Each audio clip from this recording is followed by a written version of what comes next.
inclusiveness in India. And after attending this inaugural session, let me be very honest. I have learned a lot about various aspects of disability, which I never even thought of. And I learned that what are the difficulties the disabled people are facing nowadays. So I'm very thankful that to the organizer that they have organized this such a seminar. Although I'm giving this session, but I felt that I'm also new to this thing. I have never thought of what are the various kind of difficulties we are facing and how they are managing. So I must even I can say that I have learned the definition of disability today morning itself. Dr. Nilofer, you can see that being a student welfare, I think, Dr. Nilofer. She gave one definition that disability is not inability. Disability is not inability. It is only that a disabled person has to put an extra effort in doing something. So that is disability. So we all have to put some extra effort in something or in other thing. So to certain degree of disability, all the people have. So I'm very thankful to the Professor Tanuja and Dr. Arvind Kumar and their entire team for organizing this very useful and important seminar on disability. And I personally thanks these organizers for giving me this opportunity to chair this session in a university where I was a student few years back. So it is giving me a different feeling, and I'm really remain grateful to you all. Thank you very much. And now coming to the technical session, we have three speakers. One speaker could not join us. So we have three speakers, and time given is 1 hour. 1 hour. So we have to cut short. Yes. Okay. It will be a kind of panel discussion. Okay. So in first, then you can speak first. Yes. Okay. Any questions? Because we want you. Yeah. So that means total 1 hour. 1 hour. Less than 1 hour. Let us say 45 minutes. Yes. So all the three speakers will get 15 minutes. So out of 15 minutes, 10 minutes they will use their views and whatever they want, and 5 minutes you will keep for discussion or any queries if you have.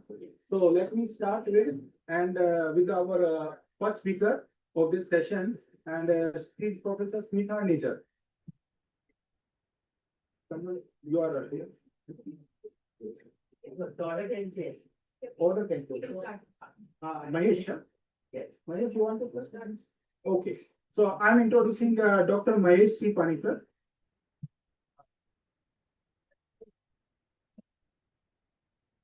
So Dr. Mahesh S. Panikar, he is an associate professor in the Department of Political Science at Lady Sriram College, University of Delhi.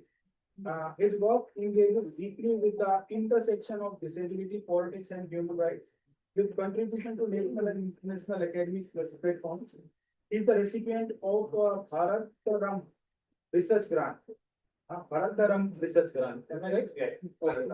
Research Grant in 2024 for the collaborative project Designing for Difference, AI and the Politics of Disability Inclusion. A regular speaker and a resource person at interdisciplinary forum. His scholarship and public engagement reflects a sustained commitment to social inclusion and digital political inquiry. So I request Dr. Panikar to start your talk, and the time is 10 minutes. Sir. Please, thank you. Yes. Over to Mahesh.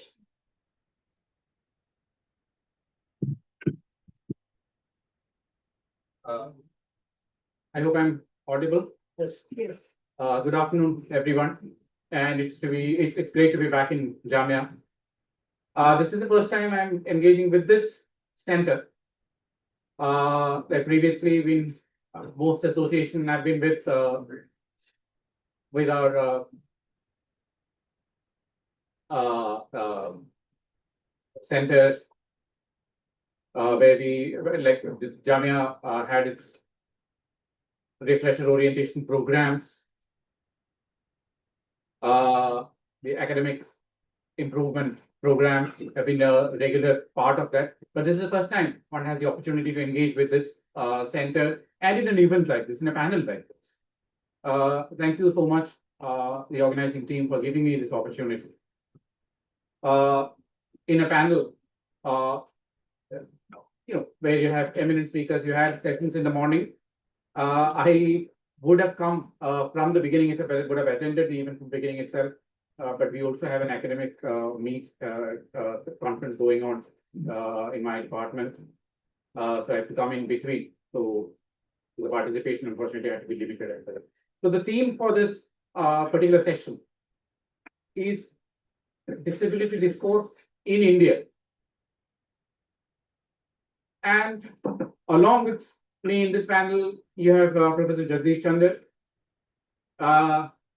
who probably is the person who's written the most authentic history of the evolution of the disability rights movement in India. That's why I thought I'll go first before he comes in, because the most authentic voice on the origin of the movement would come from him. And because of that, I'm not going to focus on that particular part as to how the movement of disability rights movement in this country emerged out of the movement of the organized blind, for self-advocacy movement of the organized blind in the late 1960s, 70s, which then metamorphosed into a more fan disability movement towards the end of the 80s.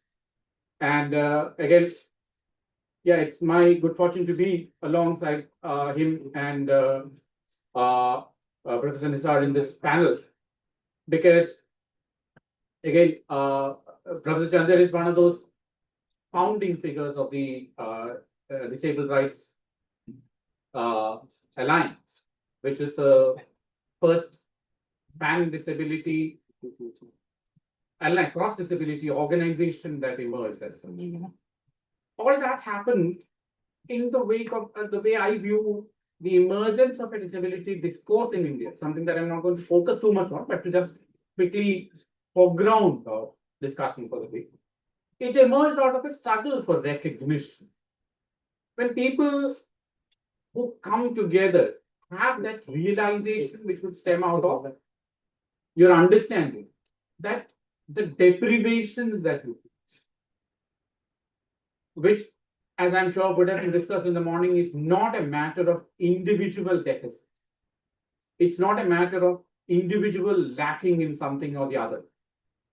It is when societal barriers, cultural barriers, attitudinal barriers, infrastructural barriers prevent a person with impairment from being a fully participating member in the affairs of the society. That's when disability occurs. This is how the disability rights movement would place and space disability. This is how the social model of disability, which is the paradigm, the dominant paradigm in the segment, would view disability. It's not that you would lack the ability to see, or your hearing capacity is not as defined by the medical norms, or your limbs may not operate to the species typical average, right? That's not when disability occurs, but when such physical experience or the deviance from the statistical average, when it combines with these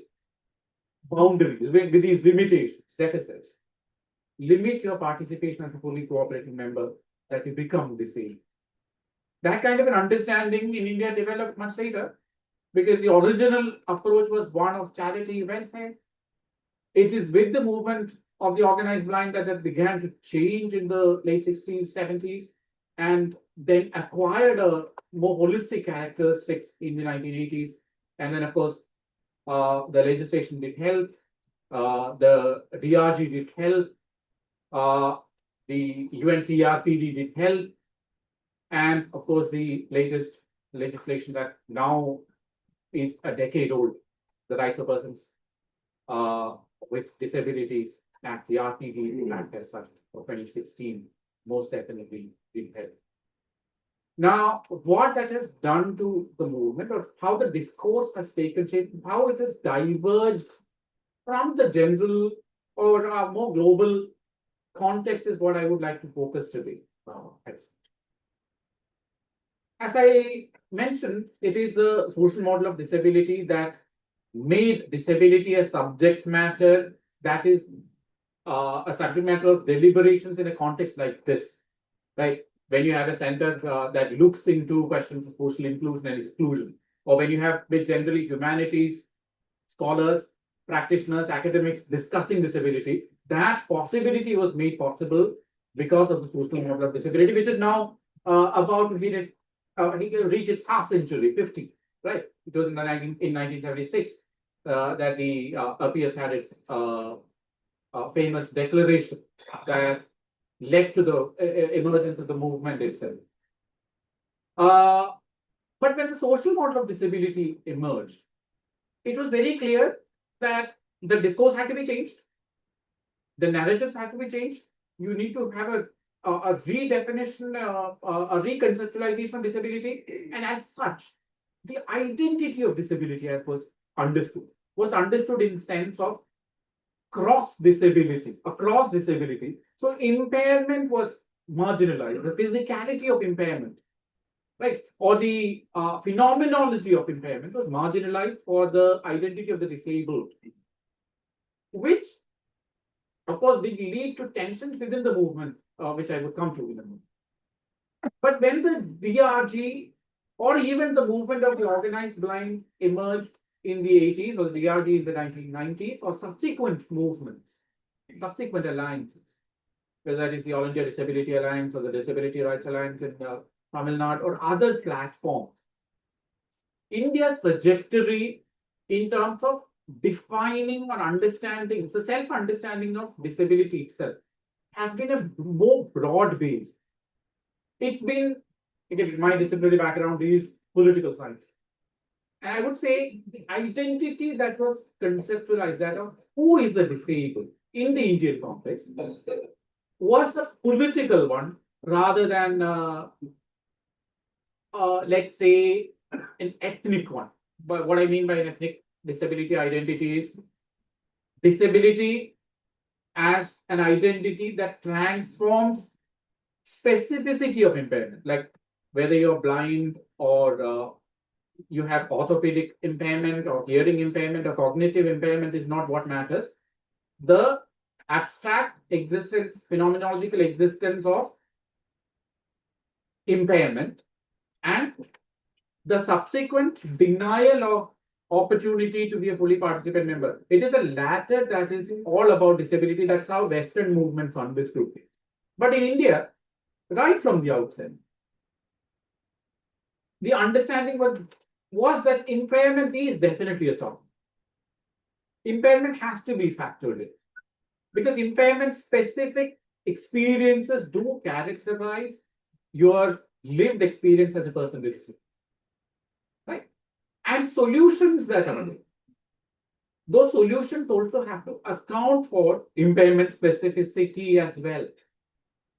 Right? So therefore, rather than starting with disability, and then maybe afterthought think about impairment, or don't even think about impairment, banish impairment, in India, right from the outset, the approach has been one where impairment was taken along.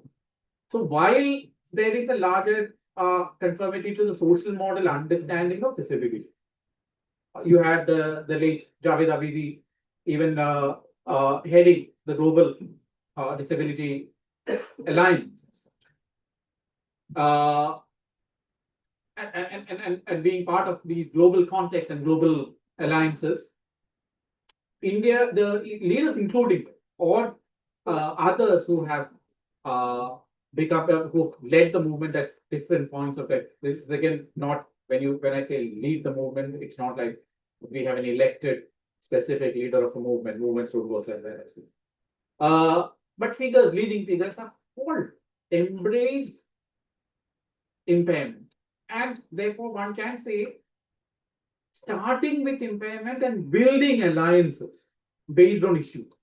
So when we had the legislation in 2014 as a draft, we saw large-scale protests,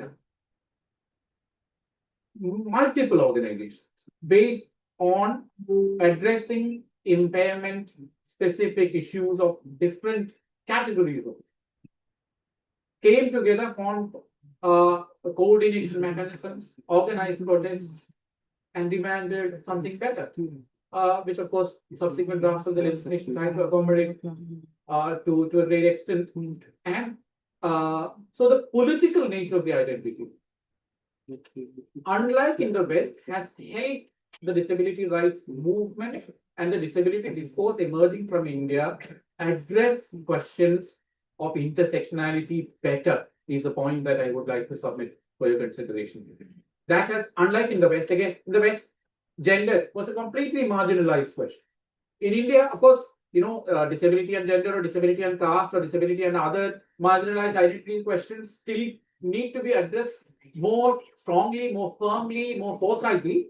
But the background, the context is much readier for us than it was in the West. Because when disability activists, women with disabilities, challenge the social model framework wherein you start with disability first and do not think about impairment, when that was challenged by Sally French and other women with disabilities, they were just dubbed as sectarianists, right? They were accused of dividing the movement. They were accused of deluding their understanding of disability, and sacrificing all the gains of the social model and so on and so forth.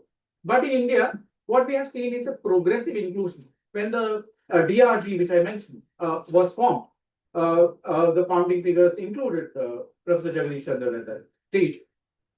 You did not have parental advocacy groups being part of it, right? But then came people like Mary Burrow, who brought a fresh understanding of scenarios like autism and other cognitive disabilities that have to be considered within the larger umbrella of disability. The phenomenological starts that we had, wherein we started with impairment, allowed these movements to be incorporated into the larger framework of disability and disability politics, late 1990s. So parental advocacy group, service providers like your NAB, and prominent advocacy movements like the National Federation, the NFB, or the National Federation of the Deaf, or other organizations who may have their foundations in impairment specificity, could form these alliances because the very understanding of disability that emerged in the global south in India was fundamentally and qualitatively different in nature to that of the West. And that is what has allowed us to form these alliances, form these political identities that have had better policy results in some ways, or have given us the foundation to address intersectionality in a better way. But said that, but has also say it has had its weaknesses as well, because we have also seen impairment specific groups sometimes arguing about maybe one kind of or one type of disability gaining more out, because again, in India, disability advocacy is still oriented and centered around the state and welfare benefits or state-led accommodation as well. So resources have always been a question of contestation, and there have been questions about which group got more, which category got more, which category did not get as much. That has led to tensions. And at the time of the formulation of the act, we saw tensions between parental advocacy movements and other disability groups on questions of identity, on the questions of guardianship, particularly. How much should it be there? How much should it not be there? So it has led to division. Dr. Panikar, please conclude. Yes. Thank you. And while we have had these tensions where such divisions may have limited our scope to build a larger narrative of disability, while those limitations do exist, I believe that starting with impairment or an impairment inclusive conception of disability that is unique to India. It is unique to India and that has overall helped in the health of the disability rights, emerging disability rights movement in India. That's my preliminary submission. And if there is anything else that need to be addressed, we can take it up during the question. Thank you.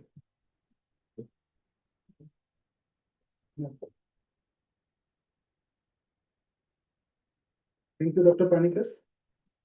We can take one small question or any. No?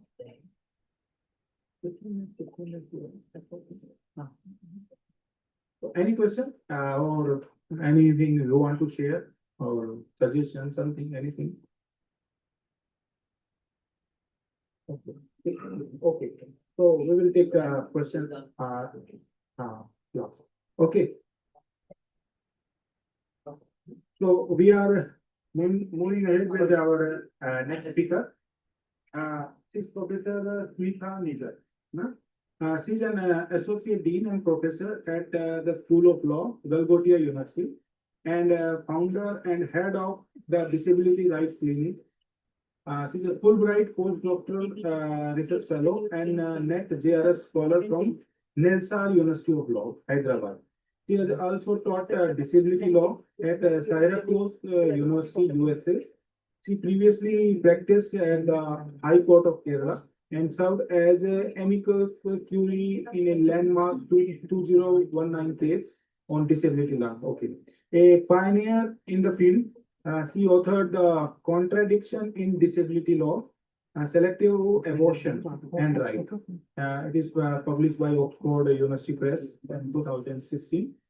She has taught at several leading universities in India and is a designated expert member of the Kerala State Advisory Board on Disability. So I request Professor Smitha to start your talk. And again, time limit is 12 to 13 minutes. 2 minutes we will take. Okay.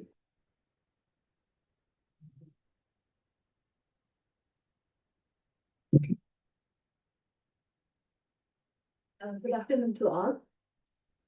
My respected senior panel members, all the students, other officials, and parents, and everyone present here.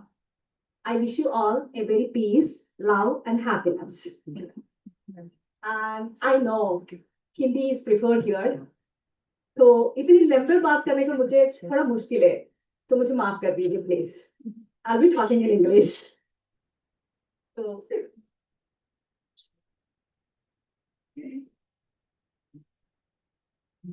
just few seconds to start. Prior to beginning our conversation, I would like to express my heartfelt gratitude to the organizers of this seminar. And I express my thanks to all and each members of this Center for Study for Inclusiveness, Social Inclusion, and to select the factor or the variable of disability. Because disability is the most secluded, vulnerable group of people. To be frank, it's a significant initiative to all of you have taken to talk about this subject which has got ignored for a long time. Now we have a law exclusively talking about disability rights. That's the reason which, forced all of us to talk about this topic, the disability inclusiveness. So in this topic, I would like to inform you the structure of our conversation. It's not a big debate or a kind of, speech or something like that. I'm just making a conversation with all of you. So this conversation is framed in this manner. First, we will be just examining the new disability rights paradigm. When we do that, then we will be examining the selective abortions in the Indian legal context. And then we will be examining the contradiction between the gender justice and the disability justice. Then we will just look into how this equality and non-discrimination is getting applied for people with disabilities. and we will have a short time to share all of our thoughts about this. My topic of conversation is the legal discourse on selective abortion in the Indian context, a reconciliation with disability rights. I'm repeating the topic, the legal discourse on selective abortions in Indian context, a reconciliation with disability rights. That's the topic I'm going to celebrate with all of you. So we know the framework of the conversation also is very simple. Before beginning the conversation, in every public talk about disability, I raise this question to all. Similarly, I'm asking this question to all of you. How do we all perceive disability? What is disability for all of us? Anyone would like to? You're all participating in this conversation, and fortunately, the inclusion is defined in a manner that we have people with disabilities among the panel as well as among the participants also. So how do we all perceive disability? What is disability for all of us? Anyone can? Anyone would like to tell in 1 minute? Excellency? Anyone? What is disability? Yes, please.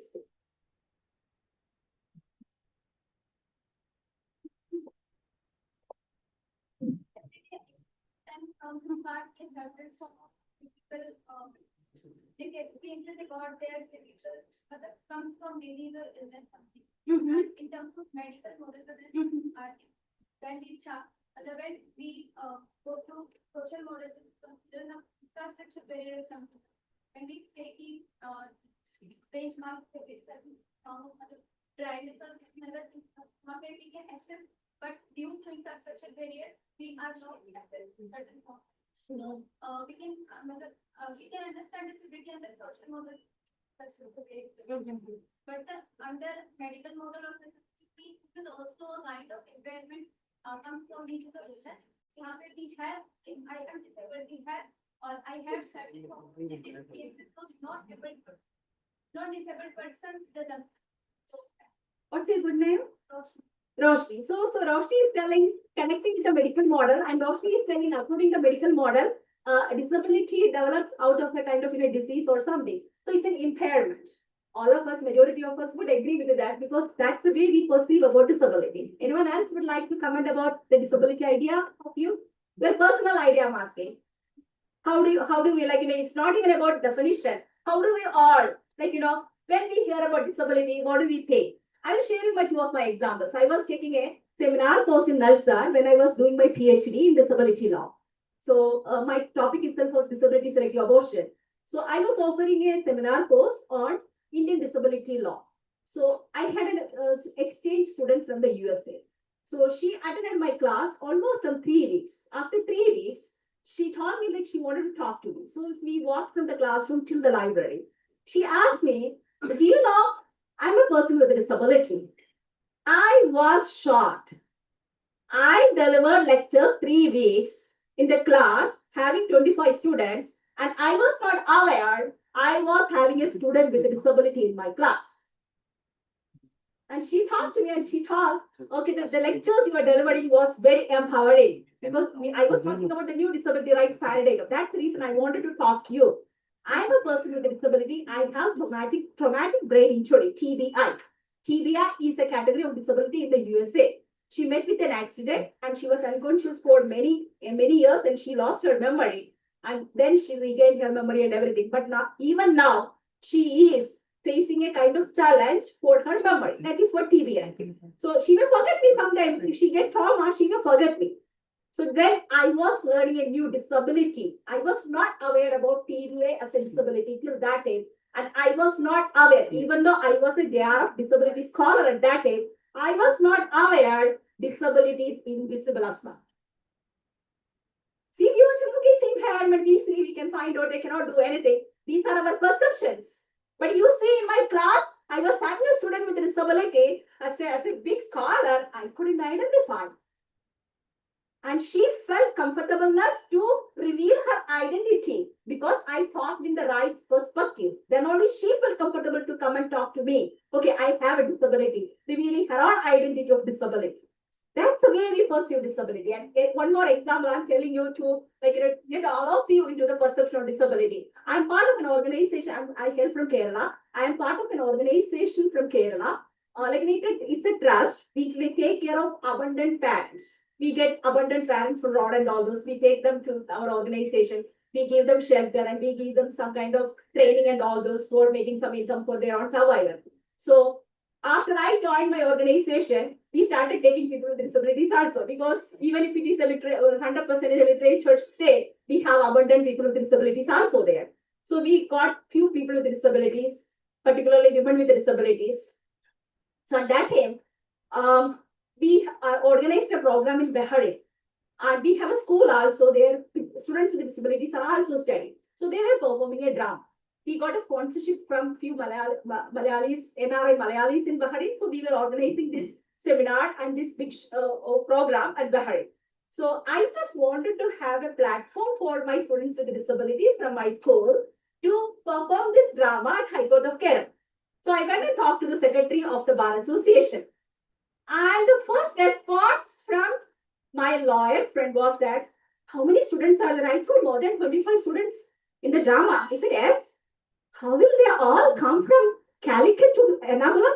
Means Kochi. Calicut to Ernakulam is just 3 hours road transport. But my lawyer advocate asked me, how would they all travel from Calicut to Kochi? And remember, they are flying to Bahrain. They are flying to Bahrain in 2 weeks. And my lawyer learned friend was asking me, how would they come from Calicut to Kochi? This is how we perceive disability. This is my reason for requesting all of you to just let us reveal how do we perceive about disability. This perception has originated from the stereotypic perspective sustaining against disability from long time. This is not the 21st century scenario. This is existing from long time back itself. If we examine, my previous panel member has already talked about it. And the first model of disability, if we trace the history, we can see from Rome itself. In 17th and 18th centuries, if any baby born with a disability or anyone acquired disability during their lifetime, they were there was a practice to throw them to the dense forest or to the rivers and all. This is called abandonment model. And then came the medical model, because 19th century onwards, the medical practices got started. So according to the medical model, disability is a health condition, not a mere health condition. It's a serious undesired health condition we don't want. And we ingrained this medical model into the society. That's the reason Roshni was telling, the first student who responded, she was telling that it's an environment. It came out of illness. So because it has no medicine, then what can be done?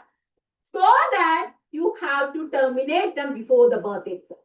This is what got perceived. This perception is what got reflected in selective abortions. That's why I have selected this subtle topic of the selective abortions, the legal context of selective abortions in India and the reconciliation with the disability rights itself. And I think now we can go to our conversation. The first one is about the new disability rights paradigm.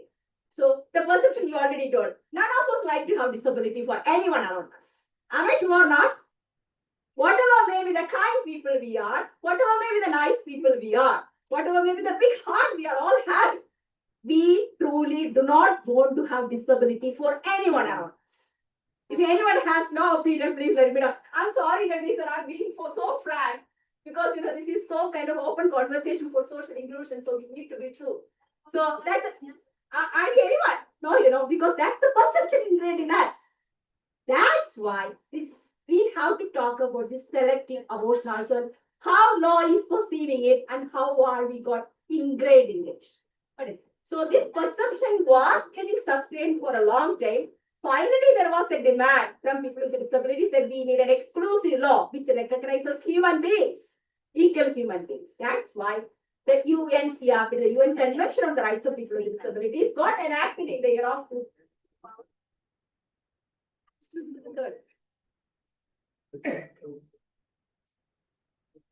So the UNCRPD brought a big paradigm shift, affirming and declaring equality for all people with disabilities on par with all others. But this equality is very difficult because it needs a combination of the substantive and the practical equality. That's why we are talking about this topic itself. According to the new model of disability, disability is an inherent human condition. It's not a health condition. It's an inherent human condition. It means that any one of us may have disability by our birth, or any one of can occur disability at any point of time in our life. That is what the inherent condition. Take for example gender. Can we change the gender? I'm born as a female. Do I have a choice to change? No, because it's an inherent condition. My height, my weight, and all those are inherent things. Whatever maybe the exercise I do, my metabolism has a definition for my weight. So that's all inherent things. We cannot change it. That's a realization brought by the new disability rights paradigm. Disability is an inherent human condition. You cannot change it. So what else can be? That is what proposed by the new disability rights paradigm. So within this legal paradigm, we are examining the selective abortion in the Indian legal context. The fourth one, selective abortions. See, in India, we have two laws which governs the abortion practice. I'm deliberately mentioning abortion practice, but because in India, abortion is not an absolute right for women. So far, even after Sudhira Srivastava, it is not a fundamental right or right to life. This is still a conditional right for us. So these two laws, the PNDT, the Prenatal Diagnostic Techniques Act and the Medical Termination of Pregnancy Act, these two are the laws which governs the process of the abortion. It tells you, okay, when can you do the abortion? And if you are doing the abortion, with whom you can do it, which doctor, what should be the qualification of it? These are the conditions of these abortion laws in India. But PNDT Act is a very revolutionary law which burned an advanced scientific technology to know the gender of the baby during your pregnancy. Knowing the gender of the baby is a celebration in other European countries. It's called baby shower. You will have all the gifts and all those. It's a day for the pregnant woman. But in India, we cannot know the gender of the baby because we have a practice of selecting out on the basis of sex, gender. If it is a baby girl, like our Indian families are not that happy. Baby girls are still not welcomed happily in our families. Whatever maybe the gender equality we are talking, okay, one girl, okay, fine. Second girl, okay, fine. The third girl, no.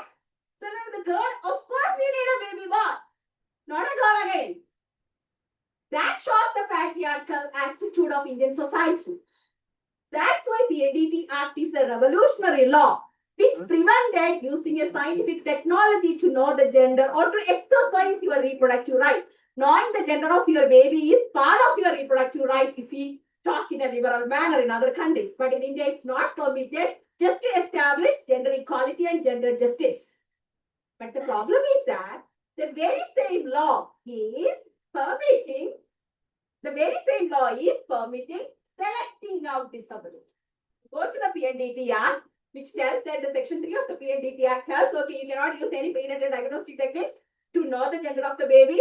Not even a gesture. Doctors cannot even make a gesture to the parents to inform them the sex of the baby. But the law is very clear that you can select out on the basis of the disability, and the MTP Act is providing the permission explicitly. So an explicit banning of sex-selective abortion and blanket permission for disability-selective abortion. This legal discourse is what we are making into our conversation. We are talking about social inclusion. Is there any meaning to talk about social inclusion if you are not allowing to get born in this world? Is it okay to have such laws? We are talking about equality for people with disabilities, but they are not allowed to get born because you have the absolute choice to select out before their birth itself. That's my exact reason for talking about this topic, because this is my research area as well. So, see the contradiction. Blanket permission for disability selective abortion, at the same time, blanket ban for sex selective abortion. And both perspectives are about justice. It's about gender justice and disability justice. By standing out this law, how are we going to establish disability justice is what my question to all of you. Because, laws are made for us. Even though the legislature, the lawmaker is making the law, laws are made for us. We are getting ingrained to the law. We are obeying the law. So it is becoming easy for us.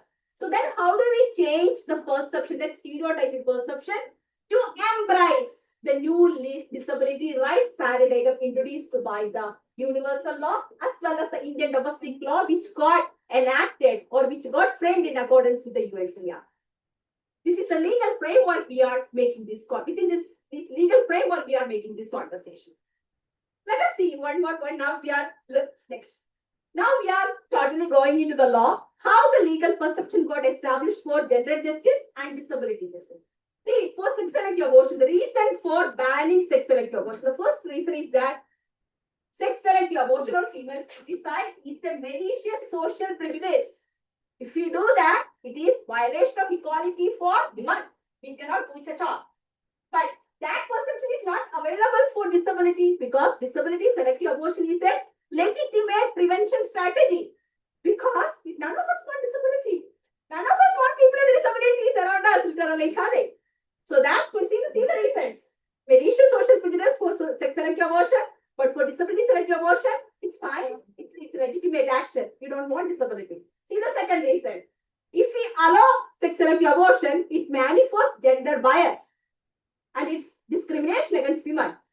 This legal norm of equality and non-discrimination has not extended for disability because disability selective abortion is blanketly permitted.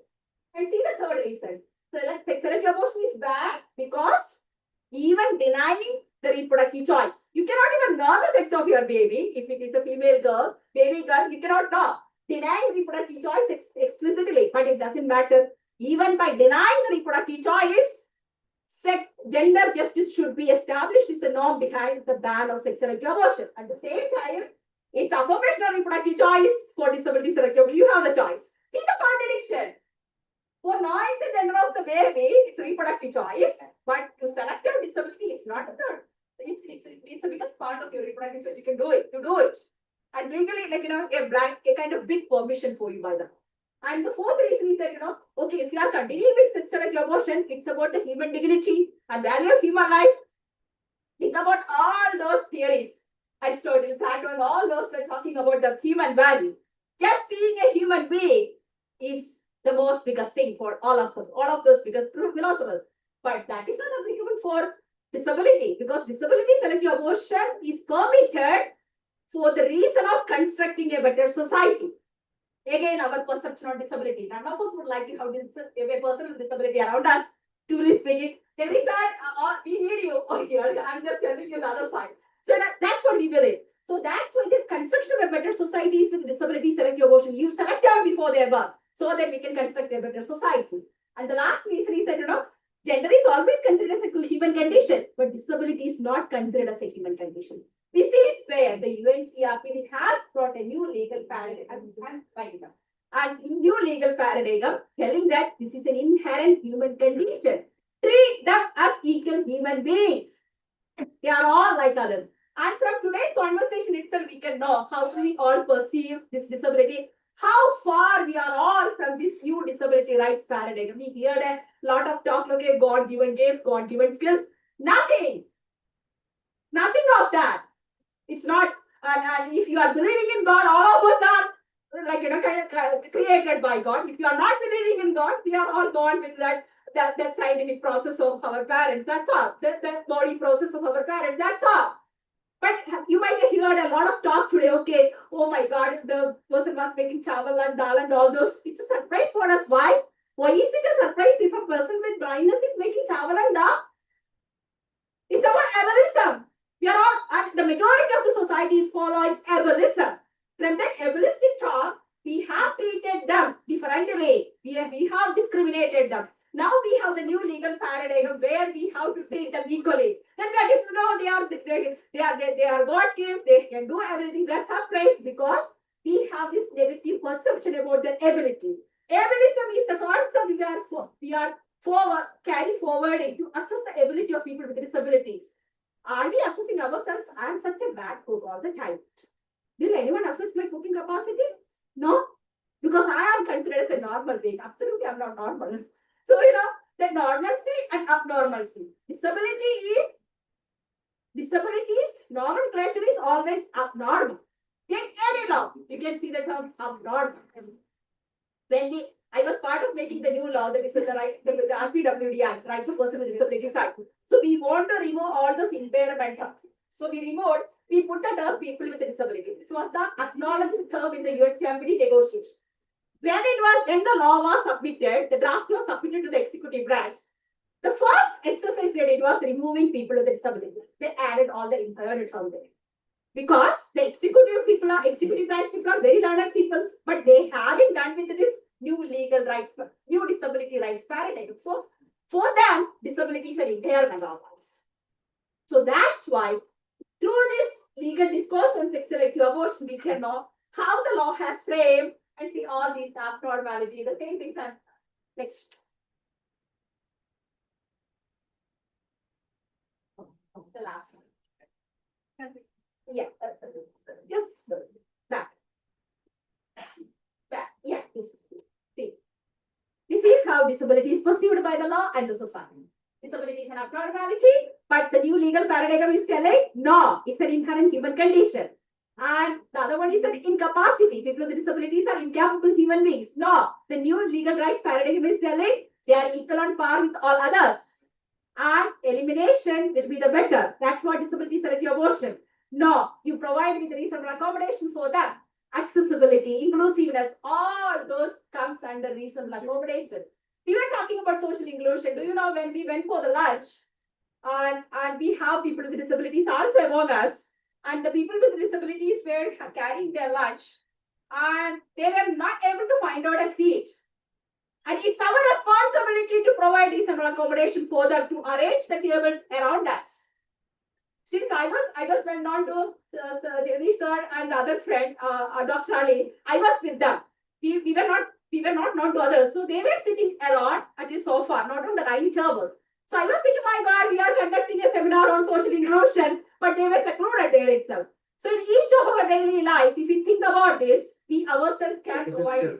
Please conclude. Please. So I'm so sorry for being a kind of very open talk. And this talk is very much needed because we all have to rethink about how do we perceive disability. Because we have to get into the new disability rights paradigm where each person with disability is considered as equal human beings on par with all of us.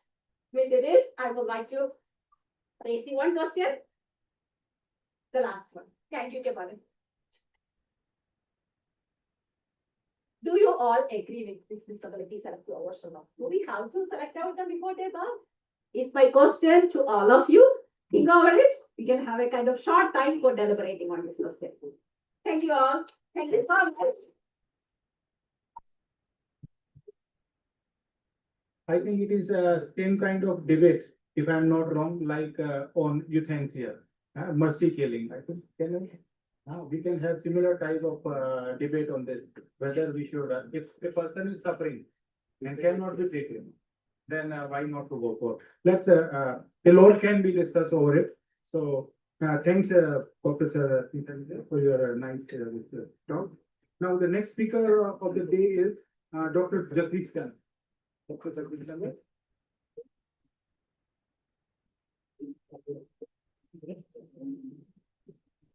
Dr. Jagdish Chandra joined the Department of Political Science, Hindu College in 1992 and earned his PhD from Syracuse University. We both are from Syracuse University, New York. He teaches courses on Indian politics, the United Nations, and comparative politics.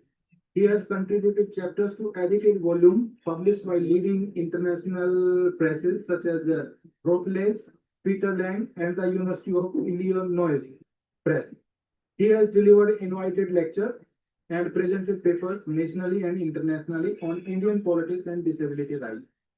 He is currently writing the biography of late Sri Lal Advani and regarded as a pioneer of modern rehabilitation services for persons with disabilities in India. So I welcome Dr. Jagdish Chandra and request to start your talk and request you to please confine within 12 to 13 minutes. Please. Okay. Well, I promise I can find to 12 to 13 minutes. And thanks for, well, सबसे बड़ी बात होती है किसी बुड्ढे को बुढ़ा कह देना. When you say I've been teaching since 1992, so people can know, make out how antique I am. Okay. I'll start, I think, थोड़ा सा आई मस्ट कन्फेस कि मैंने ये पूरा एक एकेडमिक प्रेजेंटेशन तैयार किया था, बट कंसिडरिंग द फैक्ट कि बहुत डाइवर्स बैकग्राउंड है यहाँ पर ऑडियंस का, एंड इसलिए कि हम लोग हिंदी में बात करें।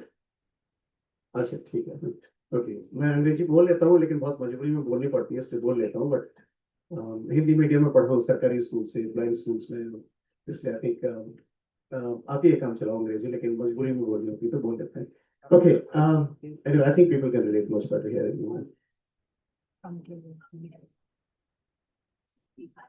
There are people from South. अच्छा, okay. I'll हाँ, sure. बहुत टेक्निकल हिंदी नहीं होगी, don't worry. Okay, let me start with एक थोड़ा सा, I think I want to take from where Mahesh was talking about, और जहाँ स्मिता बात कर रहे थे।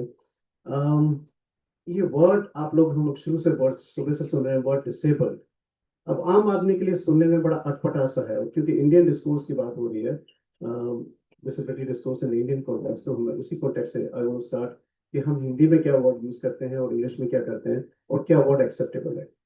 डिसेबल्ड वर्ड सुनने में, डिसेबल्ड जो शब्द है वो सुनने में बड़ा नेगेटिव लगता है। उसका हिंदी ट्रांसलेशन हम करें तो क्या होगा, अक्षम, राइट। अब आप में से कोई, आप लोग तमाम लोग हमारे यहाँ पर, हम लोग डिसेबल्ड हैं, अपने आप को अक्षम कहना चाहेंगे? नहीं कहना चाहिए, राइट। तो बड़ा नेगेटिव है, तो हिंदी ट्रांसलेशन तो इसका अक्षर नहीं होगा। Still why we are using it. हम लोग अनफॉर्चुनेटली अभी तक हिंदी का, इसका एक इंडिजिनस ट्रांसलेशन नहीं कर पाए, ट्रांसलेशन या फिर इवोल्व नहीं कर पाए। I think that's a matter of research कि डिसेबिलिटी की इंडियन कॉन्टेक्स्ट में हिंदी क्या होनी चाहिए। वेरी शॉर्टली, डिसेबल वर्ड कहाँ से आया? डिसेबल वर्ड आया when we make a distinction between impairment and disability. Impairment और disability की जो बात कर रहे थे अभी, सुनीता भी बात कर रही थी मेरे से पहले, वही अंतर है जो हम सेक्स और जेंडर में करते हैं। Sex is something which we understand is real, which is biological. Gender is something which is socially constructed identity. तो impairment जो है वो एक impairment is a reality. For example, I happen to be blind, मुझे नहीं दिखता है, तो this is a physical reality. This is my impairment. How my blindness becomes a disability? When we associate meaning to blindness, कि भाई blindness की वजह से आप ये नहीं कर सकते हैं, blindness की वजह से आप वो नहीं कर सकते हैं। यही जेंडर का भी तो यही होता है ना। एक सेक्स है जो कि मतलब आपका बायोलॉजिकल डिफरेंस है, women can produce children, men cannot produce children, ये बायोलॉजिकल डिफरेंस है। लेकिन उसकी वजह से जो एक फिजिकल डिफरेंस है, बायोलॉजिकल डिफरेंस है, उसकी वजह से जो हम मीनिंग असाइन कर देते हैं कि भाई औरतें ये कर सकती हैं, आप भी ये कर सकते हैं। औरतें आर्मी में नहीं जा सकती हैं, और औरतें पायलट नहीं बन सकती हैं, आदमी सोल्जर बन सकते हैं, पायलट बन सकते हैं। ये जेंडर है, राइट। तो वही डिफरेंस इम्पेयरमेंट और डिसेबिलिटी में है कि blindness is impairment, physical impairment ये सच्चाई है, लेकिन जो मीनिंग हम ब्लाइंडनेस को एसोसिएट कर देते हैं कि भाई यदि आप ब्लाइंड हैं तो आप पढ़ नहीं सकते हैं, ब्लाइंड है तो आप पढ़ा नहीं सकते हैं, ब्लाइंड हैं तो आप क्या कहते हैं, कुकिंग नहीं कर सकते हैं। तो that is the meaning we give it. This is why when impairment, blindness which is impairment, becomes a disability, because we actually provide that meaning to it, जो हमारा सेक्स और जेंडर में डिफरेंस है। इसीलिए डिसेबल वर्ड यूज किया गया impairment को describe करने के लिए। इम्पेयरमेंट रियल है, लेकिन जिस ढंग से हम उसको मीनिंग प्रोवाइड कर देते हैं, दैट बिकम्स डिसेबलिंग, कि भाई उसके साथ आप इनेबिलिटी जोड़ देते हो। That's why in fact disability rights scholars they prefer the word disable, because वो कहते हैं कि हम पर से डिसेबल नहीं है। मेरा ब्लाइंड होना इज नॉट अ डिसेबिलिटी। यदि मेरे को फैसिलिटी दी जाए पढ़ने के लिए, ब्लाइंड स्टूडेंट यदि उसको पढ़ने के लिए ब्रेल में बुक्स हो, टॉकिंग बुक्स अवेलेबल हो, एग्जाम के लिए उसको ट्रेनिंग हो कि अपने आप कंप्यूटर से एग्जाम दे सके, इसी टाइप से एक व्हील चेयर यूजर है, वो उसकी डिसेबिलिटी कब बनती है? यदि मान लीजिए इस कमरे में रैंप है, हमारे बाथरूम सारे एक्सेसिबल है, तब एक व्हील चेयर यूजर के लिए वो डिसेबिलिटी नहीं है, वो he can function as much as anybody else, right? तो उसका wheelchair पे होना जो एक impairment है, that becomes a disability because of the disabling environment. And this is why they say one does not become disabled because of the impairment, one becomes disabled because of the disabling environment. Does that make sense? Okay. तो इसीलिए in fact word disable choose किया गया। हमारा हिंदी में अभी तक उसका कुछ एक, क्योंकि हमारा इंडिजिनस एवोल्यूशन बहुत कम है, ज़्यादातर हमारी बोरोड चीज़ें हैं वेस्टर्न उससे, तो इस पर कोई ज़्यादा डिस्कोर्स नहीं हुआ है। तो उसका एक प्रॉपर अभी तक चलता आ रहा है विकलांग। अब विकलांग का ऑल्टरनेटिव क्या होना चाहिए? I am not really sure. दिव्यांग तो बिल्कुल नहीं होना चाहिए, मेरे ओपिनियन में तो नहीं होना चाहिए। ठीक है, मेरे ओपिनियन में तो नहीं होना चाहिए। मोदी जी ने दिव्यांग का वो शुरू कर दिया है, which I completely disagree and I think discipline as scholars जो हैं बहुत वो भी ठीक है। अब ये I think it's a challenge disability studies की जो स्कॉलर्स हैं कि आप विकलांग का क्या ऑल्टरनेटिव ढूंढेंगे if you are not happy with the word विकलांग। ठीक है, विकलांग roughly can be translated as a translation of handicap जो इंग्लिश में था। Handicap is not acceptable.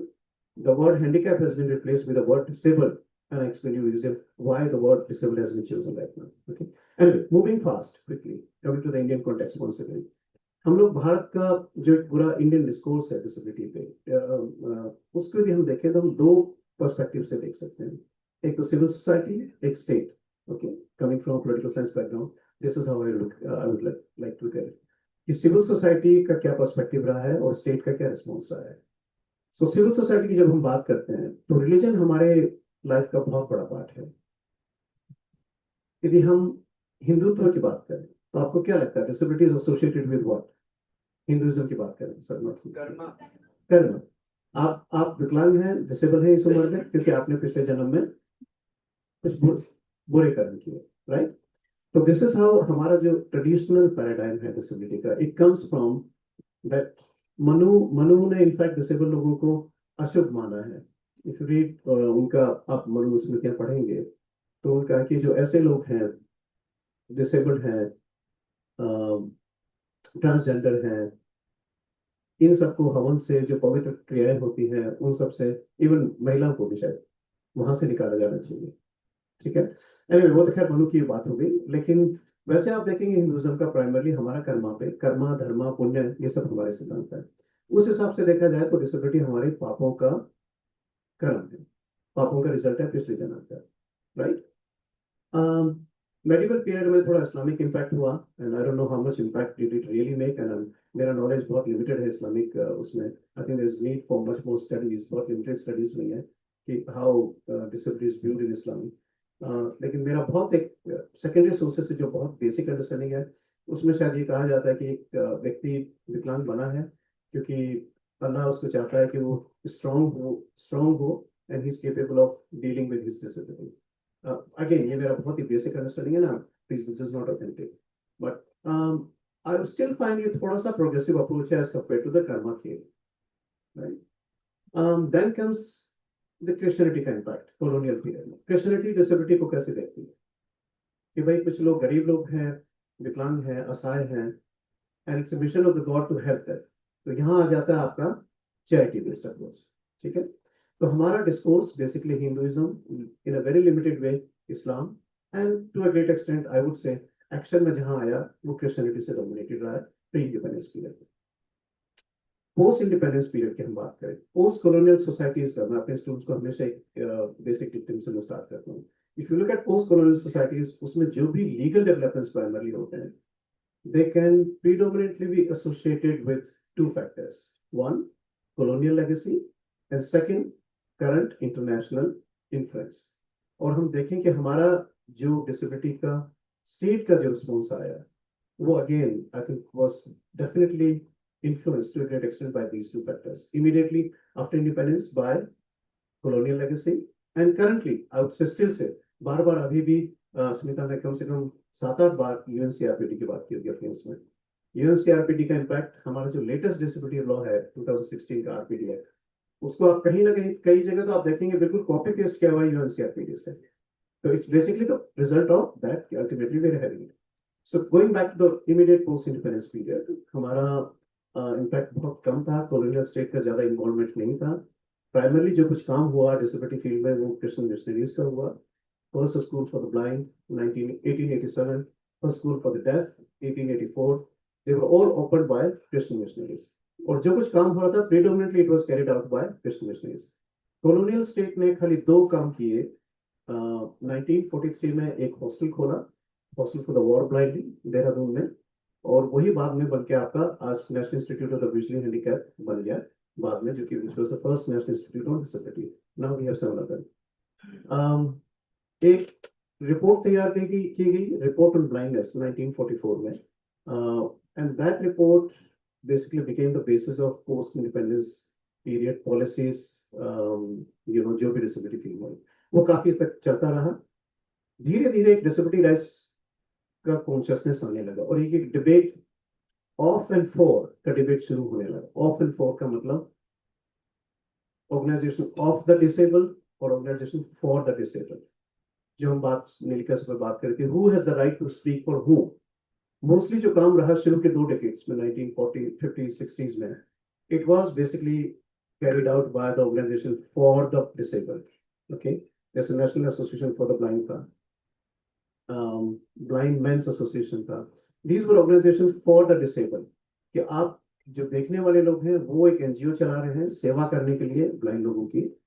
धीरे धीरे कॉन्शियस है कि भाई we have a right to speak for ourselves. और आज का जो एक बज़वर्ड है, स्लोगन है, nothing about us without us. वहां की शुरुआत हुई National Federation of the Blind, जो कि पहला ऑर्गेनाइजेशन था डिसेबिलिटी राइट्स के कॉन्टेक्स्ट में 1970 में, जो कि हाईली इंस्पायर्ड था by the American national Federation of blind का जो फिलोसफी थी, जो कि हाईली बेस्ड ऑन थी what is called philosophy of self advocacy, कि हर किसी को अपने लिए खुद अपने हक का लड़ने का हक है, and everybody should fight for their own rights rather than others speaking for themselves. This is how जो organization for the blind था, now they slowly, many of them began to be replaced or complemented, I would say, with organizations of the blind or organizations of the disabled. Initially, please, sorry, please I'll continue. take 2 minutes. Okay. Yeah, sure.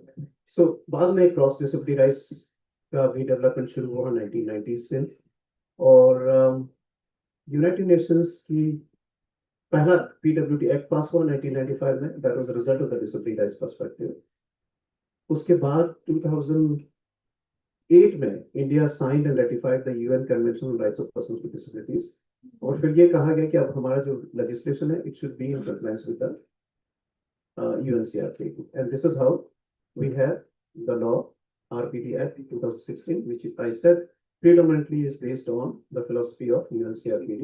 और आप देखेंगे कई portion तो आप copy and paste वहां से आप देख सकते हैं जो UNCRPD के एग्जैक्टली वहां से किया हुआ है। ओके, एनीवे, चेयरमैन साहब ने ऑलरेडी वार्निंग दे दी है। I want to end here. I just want to basically conclude कि मेरा एक थीसिस का कंक्लूडिंग लाइन है, which I think I always say, कि जो हमारी पर्सपेक्टिव रही है charity based, that is being challenged by disability rights perspective। और जैसे जैसे disability rights movement, as the disability rights movement grow, the disabled people are no more going to be the passive recipients of services, rather they are going to be the masters of their future। Thank you very much।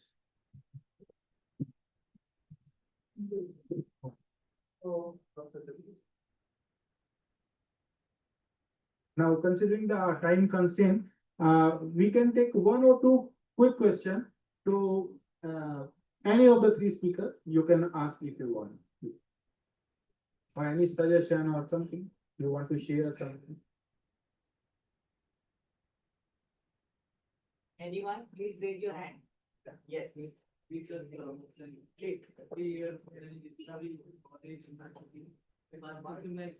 Take mic or please.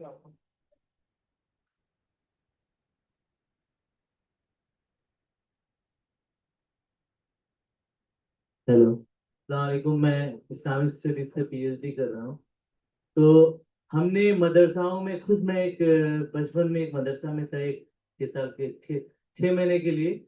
वहाँ पे मैंने कई disable person को देखा जो वहाँ पे मदरसा में आराम से पढ़ रहे थे, जिसमें एक ब्लाइंड भी था और एक पैर से माजूर थे, और आज वो कहीं दूसरे मदरसा में पढ़ा रहे हैं। तो इस पे भी थोड़ा सा चर्चा होनी चाहिए कि इंस्टीट्यूशन में, क्या हमारे जो इंस्टीट्यूशन है, गवर्नमेंट इंस्टीट्यूशन है, डिसेबल पर्सन के लिए वो इंस्टीट्यूशन कैपेबल है कि नहीं है। और जो हमारे स्कूल्स बने हैं, उस स्कूल में तो ADHD वाले बच्चे, खास करके जो हाइपर एक्टिव वाले बच्चे, उनके बारे में सरकार को कुछ पता ही नहीं। इवन मैं बिहार से हूँ, मैं कई स्कूल का दौरा किया, वहाँ पे इवन किसी भी बच्चे के लिए मतलब कोई चीज का सही तरीके से प्रबंध नहीं है कि स्कूल में बच्चे डिसेबल जाए, उनके लिए वो वर्कशॉप किया जाए, ऐसा कहीं पे नहीं है। ये किसकी गलती है? इवन कि हम जामिया में देख सकते हैं कई महीने में 6 महीने। आप प्लीज सवाल पूछिए। आप सर, सवाल यही है हाँ। कि हमारा गवर्नमेंट का ये की मेन फॉल्ट है या हम लोगों का खुद का फॉल्ट है कि हम इस क्वेश्चन को राइज नहीं करते हैं कि डिसेबल पर्सन के लिए हमारा क्या सोचना है। जी और दूसरा ये है कि खुद जामिया में आप देख सकते हैं लाइब्रेरी में 6 महीना या 4 साल से ये बना है, क्या कहते हैं, लिफ्ट बना है, डिसेबल स्टूडेंट कैसे ऊपर जाएंगे, लाइब्रेरी से बुक कैसे इशू करेंगे। तो मैं सुनिए आपके देखिए एक मिनट, जो आपका सवाल है ना वो पॉलिसी लेवल पर है। जी जी जी। ये I don't think anyone of the panelists will be able to do कि ज्यादा तो जामिया के बाहर के हैं पैनलिस्ट, वो आपके जामिया में सुविधा कैसे सुधार देंगे इस पर का जवाब थोड़ी दे पाए। नहीं सर, हम बोल रहे हैं मैं जानता हूँ आपको, आप मुझसे अलग से बात कर लीजिएगा, अभी सवाल पूछिए, हमारा नेक्स्ट सेशन शुरू हो सर, यही सवाल है हाँ, कि ठीक है। जैसे इंस्टीट्यूशन बनते हैं तो उसमें गवर्नमेंट का क्या पॉलिसीज होता है डिसेबिलिटीज पर्सन के लिए। हम बात कर लेंगे आपसे, माइक ले लीजिए। हाँ, ठीक है। हाँ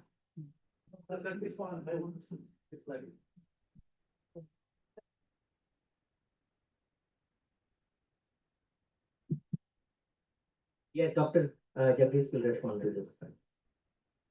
ओके, वेरी क्विकली देखिए, नहीं आपका सवाल बिल्कुल जायज है और ये एक एग्जांपल है जामिया का, आपने एग्जांपल दिया मदरसा का दिया, लेकिन सवाल ये है कि गलती किसकी, आप कहिए कि आपकी गलती है, स्टेट की गलती है।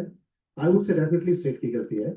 और आप, I don't know if you are a person with disability, if you are not तो ओके, एनीवे, तो फिर आपकी गलती है। अच्छा, you are not a person with disability, फिर आपकी गलती नहीं है। और आप don't take it as a patronising कि हमें दया करके और इनके लिए इनको करना। I think people with disabilities have to fight for their own rights, and you, if you are there as an ally, you can stand with them.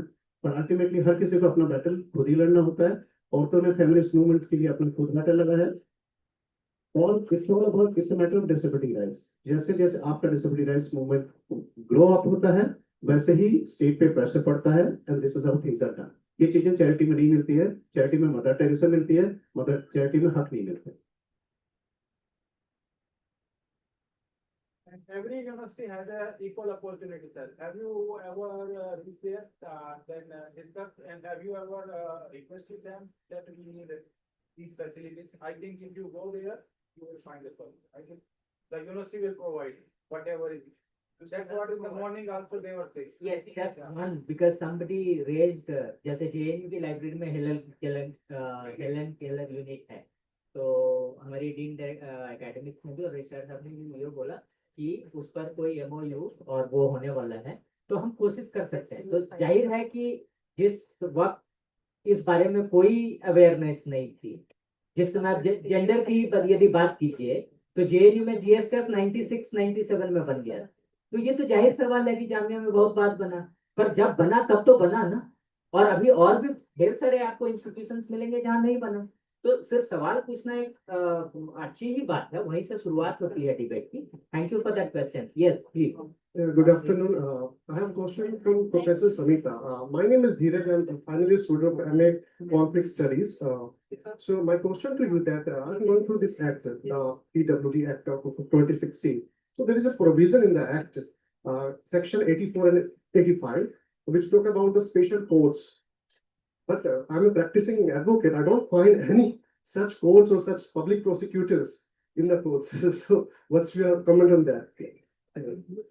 Yeah, of course, I'm thinking to planning to file a PIL in the Delhi High Court. Yeah, so I'm going through this act.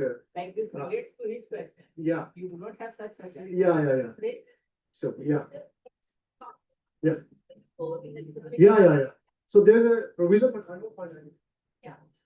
See, I told, like, during our conversation, I was telling you about, the new disability rights standard. We have avoided all the words of, like, handicap. We cannot use it at all because it's very offensive. So, a person with disabilities are the acknowledged term by people with disabilities itself. So, we retain this language in the draft also. But when we submitted to the executive branch, and they couldn't agree with it. They told disability is impairment.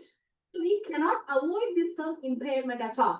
The same thing is happening here also, because these are the kind of, we need to do some post affirmation, not only for the affirmation of the rights, it's for eradicating the stereotypic perspective also. See, we are all learned people, very few are from the common category, I believe the parents and all those. Rest of the majority members present here are from learned categories. But we heard the stories of, surprising stories of, vision disability, a person with disability was making chawal and dal. That's surprise for us. Why? Why is it a surprise for we the learned people? Because we perceive disability into that manner. That's the reason in section 84 and 85, like in a new course that should be introduced in the curriculum, in the school curriculum first.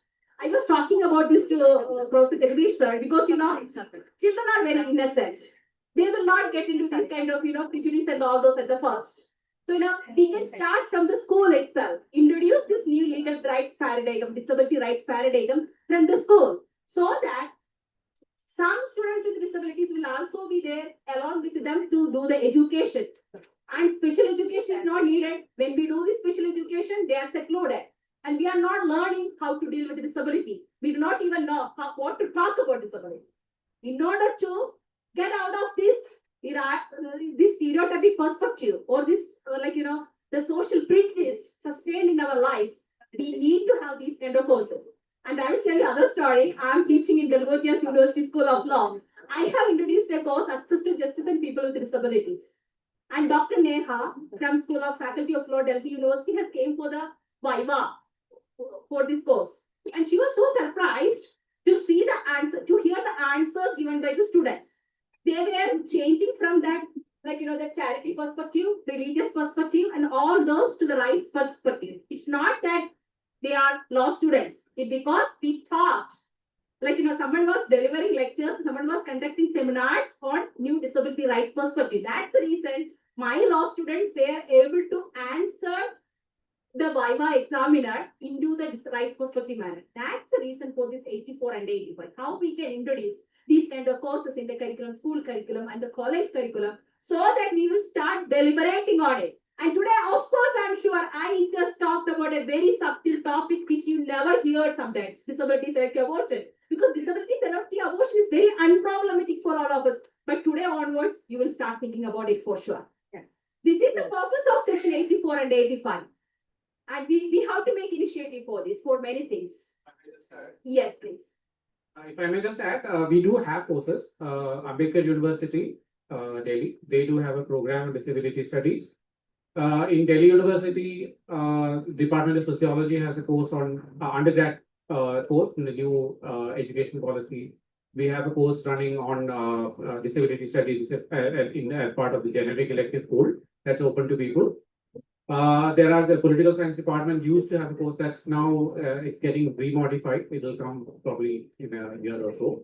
A course on your law, your rights. One of the components was this particular legislation, the RPT Act. So there are initiatives. Tata Institute of Social Sciences has a full-fledged master's program. So there are institutions, there are programs, not at the desired degree, definitely. We need a lot more. But things are happening. And in campuses also, like if you look at the line of the disability rights movement and the disability discourse in this country, you can see campus-based activism is a very important component. Like when the RPD Act first draft was launched in 2014, there was an attempt to pass it through ordinance. The resistance was led primarily by the JNU, a huge contribution was made by the JNU Visually Challenged Students Forum, students initiative started within the campus. So there have been these progress that's happening. So things are happening. It's not like nothing is happening. That's also easy to say nothing is happening. Everybody is at fault. That's probably not a very constructive way of going about things. And we don't need to be defensive. When questions would come around every institution's preparedness. Now, of course, the court has mandated certain things, and the Disability Commission has asked universities also to do an accessibility audit. So things will happen, but of course, there need to be much wider conversations, and the conversations themselves have to, break out of the stereotypical mode. For just 1 minute to add it. Like I told in Nansar, we were having a course on this. All those are possible because Nansar is an autonomous institution. We can introduce that kind of courses very easily. If there is a legal scholar on disability law, I was doing my PhD on that subject, so it was easy for me. So here I am doing, I am a professor here, so I was able to introduce because it's a private university. So instead of that, if we can begin all these things from the school itself, it would be like, we can develop it eventually. And I hope you are clear. And I'm just taking half more minutes, sir, to answer Jagadish sir's question. Jagadish sir was asking, like, how do No, Islam. sorry, ma'am. We are getting already there. Jagadish sir, like, all of you heard that question. How do Islam perceive disability? I will tell you just a short thing within half a minute. There was a person with vision disability during Prophet's time, Prophet Muhammad's time, peace be upon him. So his name was Ummi Maktoum. So he came to ask for a doubt with the Prophet. So Prophet was talking to a very kind of Madam, we will hold another session on religion and disability. No, I'm not saying. Then if there was a chapter revealed on Avasa, you don't turn your face against people with disabilities. There is a chapter 18. It is about how to treat people with disabilities. You don't turn your face against people with disabilities. That's the meaning of the chapter name itself. So this is for your information, Jagadish sir, because you raised this question. Thank you. Okay, Professor Sharma, your time to conclude, please. Yeah, I can understand there are many questions and many examples also to share and to discuss with the speaker, but time is limited. So I finally thank all the three speakers for their useful and informative lectures. Thank you very much. And before I hand over the mic to the next year person, I would like to thank Professor Tanuja, Dr. Arvind, and entire Jamia Millia Islamia for organizing this very useful and informative this seminar. Useful. So I enjoyed chairing this session because I was a student here, so it was altogether a different experience. Thank you very much, you all, and thanks. Okay, and I'll give it to the next.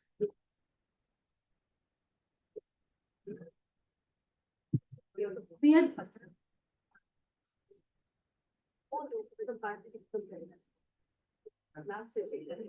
are deeply grateful to our chair, Professor Rakesh Kumar Sharma. I also extend heartfelt thanks to our all distinguished speakers of this session. With this, we now proceed to technical session 2. And for that, I would invite Dr. Jyoti Uparao to introduce the chair and the session.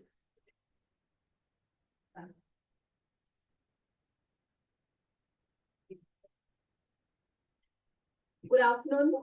Before we formally begin with the second technical session, I would request Professor Tanuja to kindly felicitate our chair, Professor Sarika Sharma.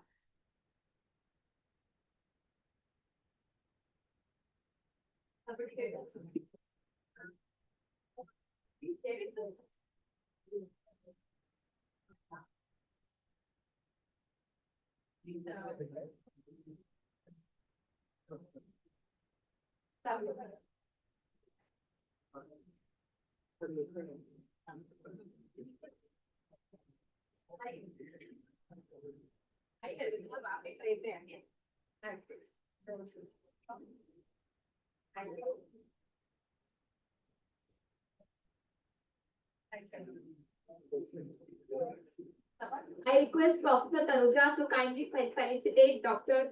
Rubul Kolita.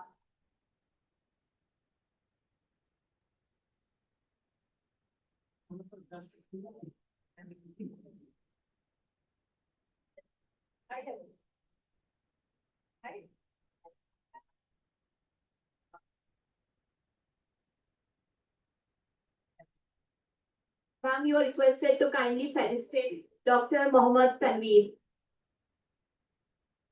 Dr. Mohammad Tanveer, sir.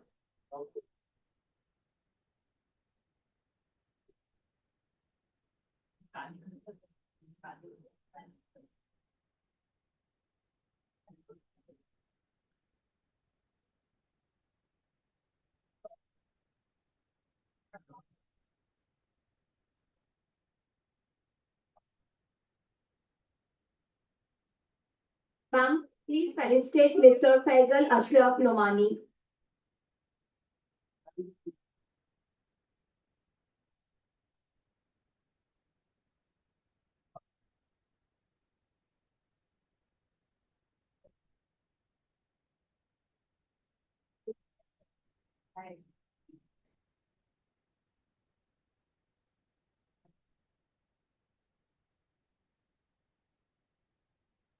Professor Dr. Salim Akhtar.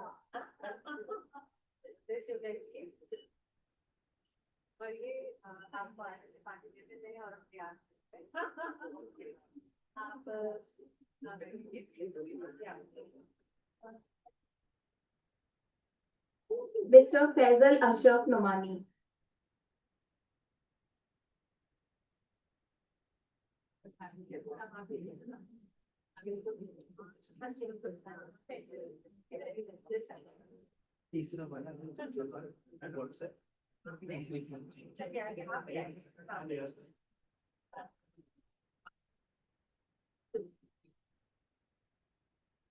You are also requested to kindly felicitate Miss Anvesha Borua.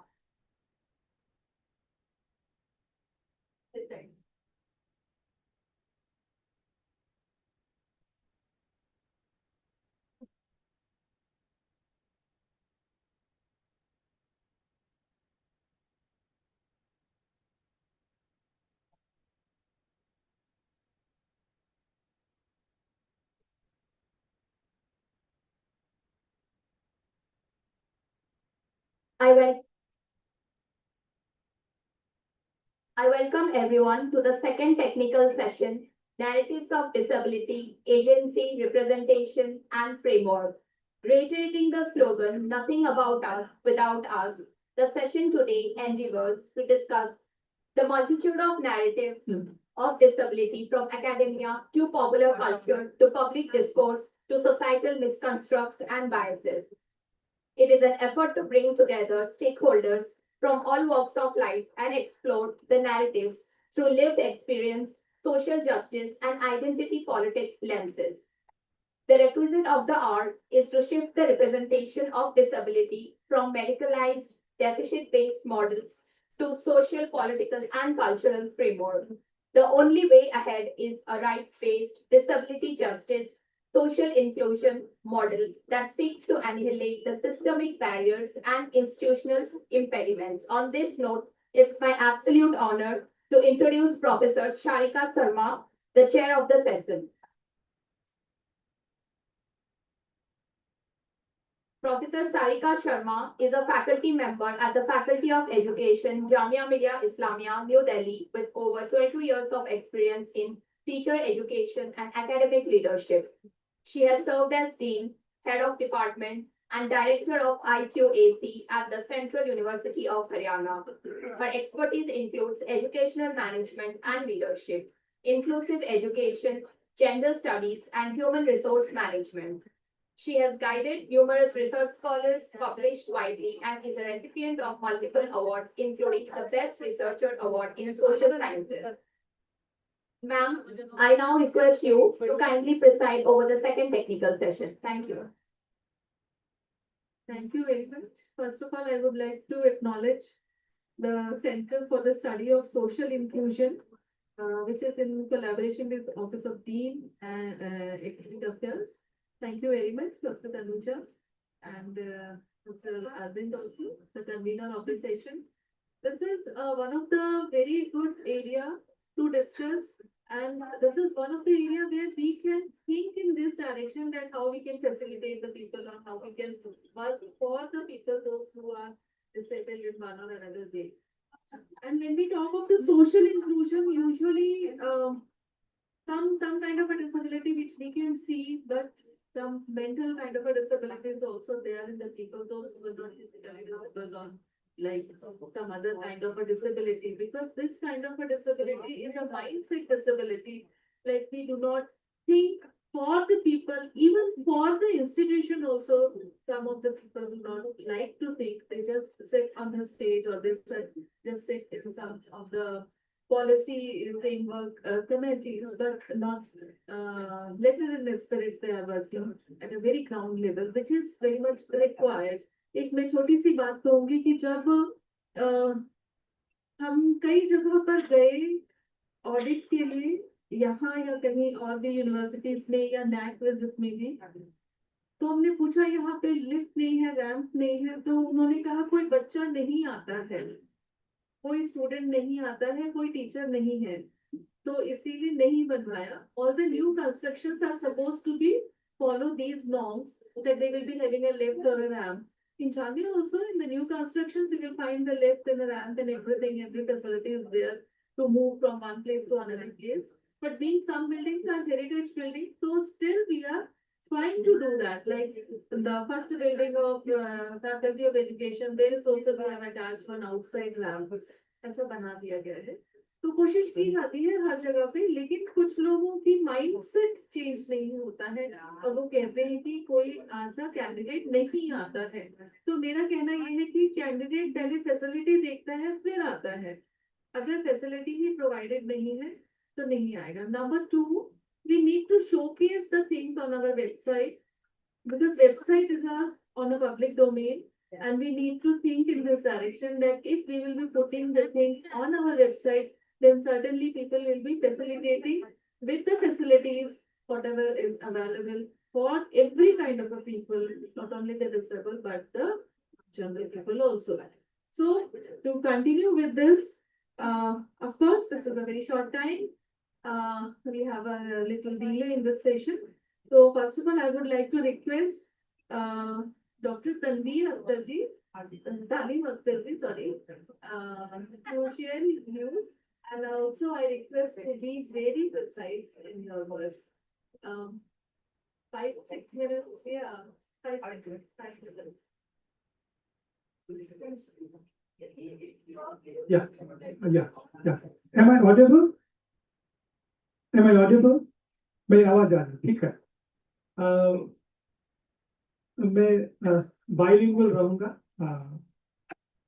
थोड़ा बहुत अंग्रेजी में और थोड़ा बहुत हिंदी में बात करने की कोशिश करूंगा. तो जिस टॉपिक पे हमें बात करनी इस पैनल में वो नैरेटिव्स पे है और एजेंसी पे है और रिप्रेजेंटेशन पे है. और मैं 4-5 बातें रखूंगा 5 मिनट के अंदर में. पहली बात जो मैं स्टार्ट करना चाहता हूँ वो ये है कि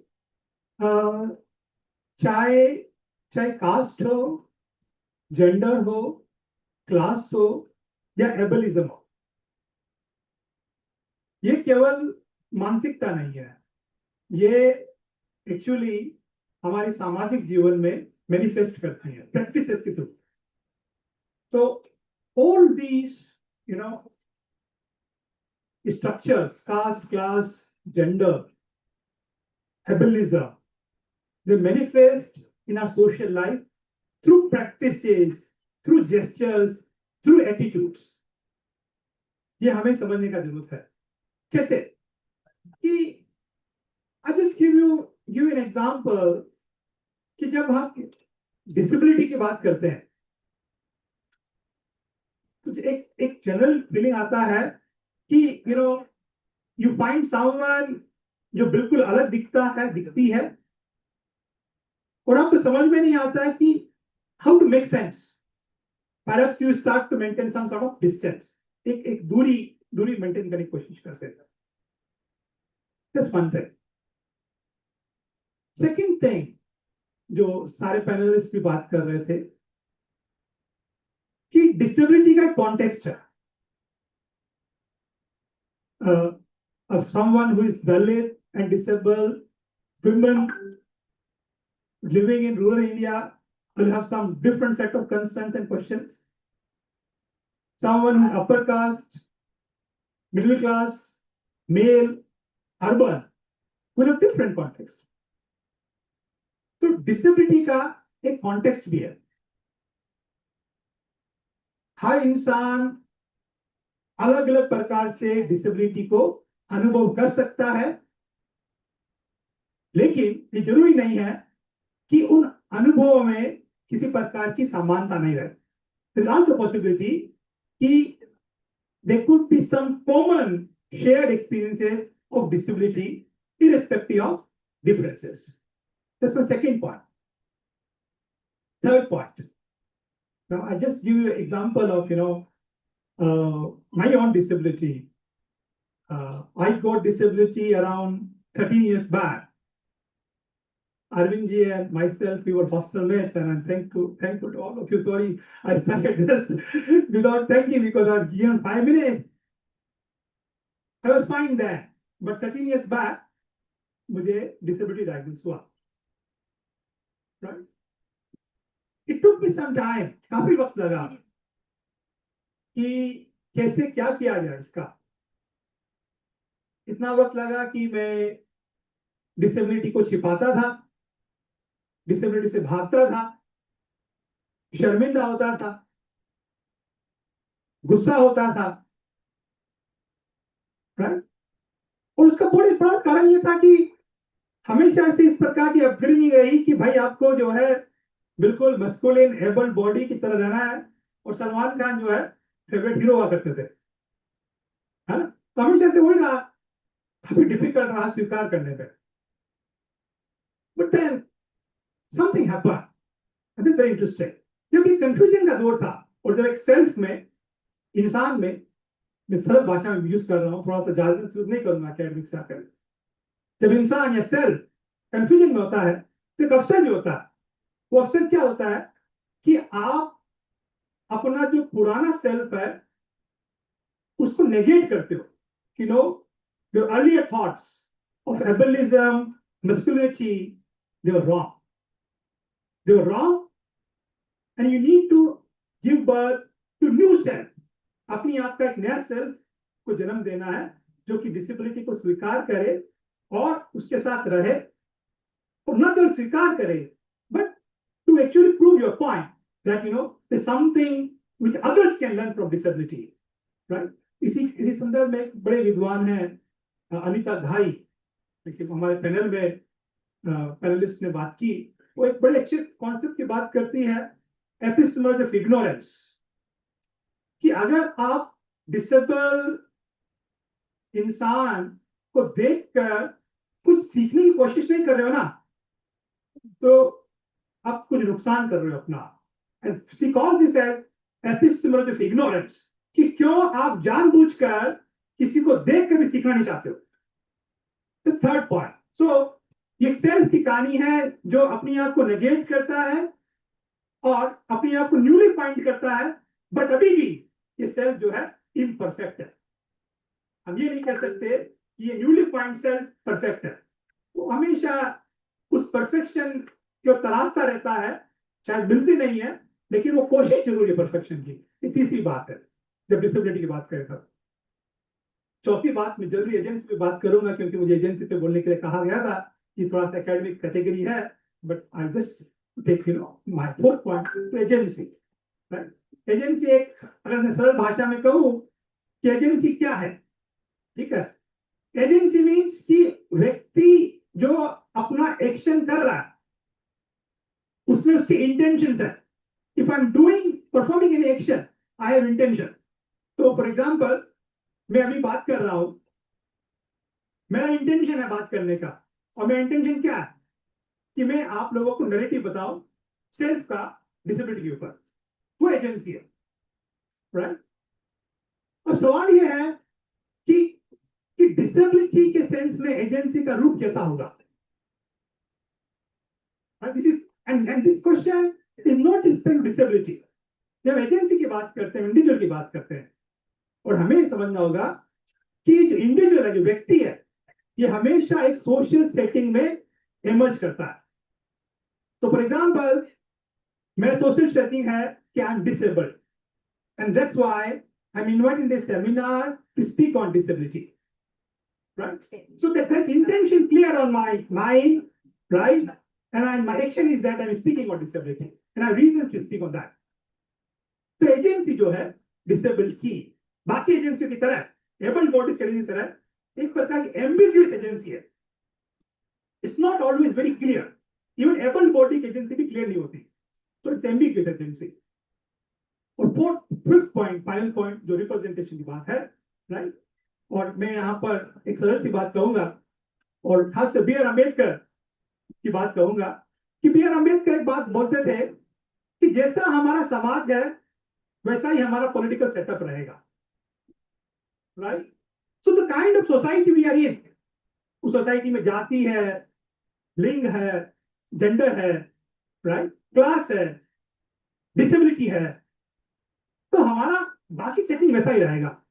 और मैं लास्ट कमेंट इसी पे है अम्बेडकर की बात का कि जब हम डिसेबिलिटी की बात करें तो हमें बाकी जो हमारे समाज में जो जो प्रैक्टिस है, discriminative practices, caste, gender, class, उनको भी बात करना जरूरी है। किस लेंस में? जो अम्बेडकर कहते हैं मैत्री के लेंस में, फ्रेंडशिप के लेंस में। I just stop my comments here, if I get opportunity develop on this. Thank you.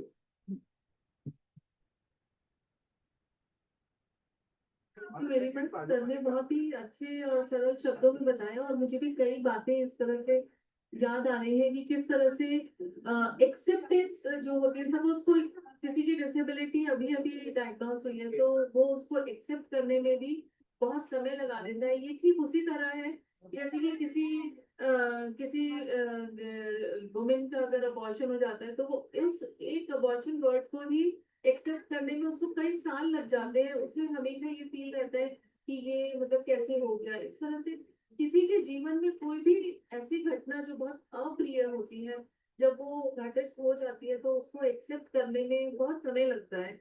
और once you accept it then you can find different different ways to how to cope up with the day to day activities और how to cope up with other people as well. So sir thank you very much. बहुत कम शब्दों में आपने बहुत अच्छे से सबको समझाया और मुझे भी एक नई चीज के मतलब मेरा ध्यान आकर्षित हुआ जो हमें पता होती है लेकिन हमारा ध्यान नहीं होता है। Thank you. I request Mr. Faisal Ashram, request him. Yeah, so please put your words on this area. Thank you. Thank you, ma'am. Thank you, everyone.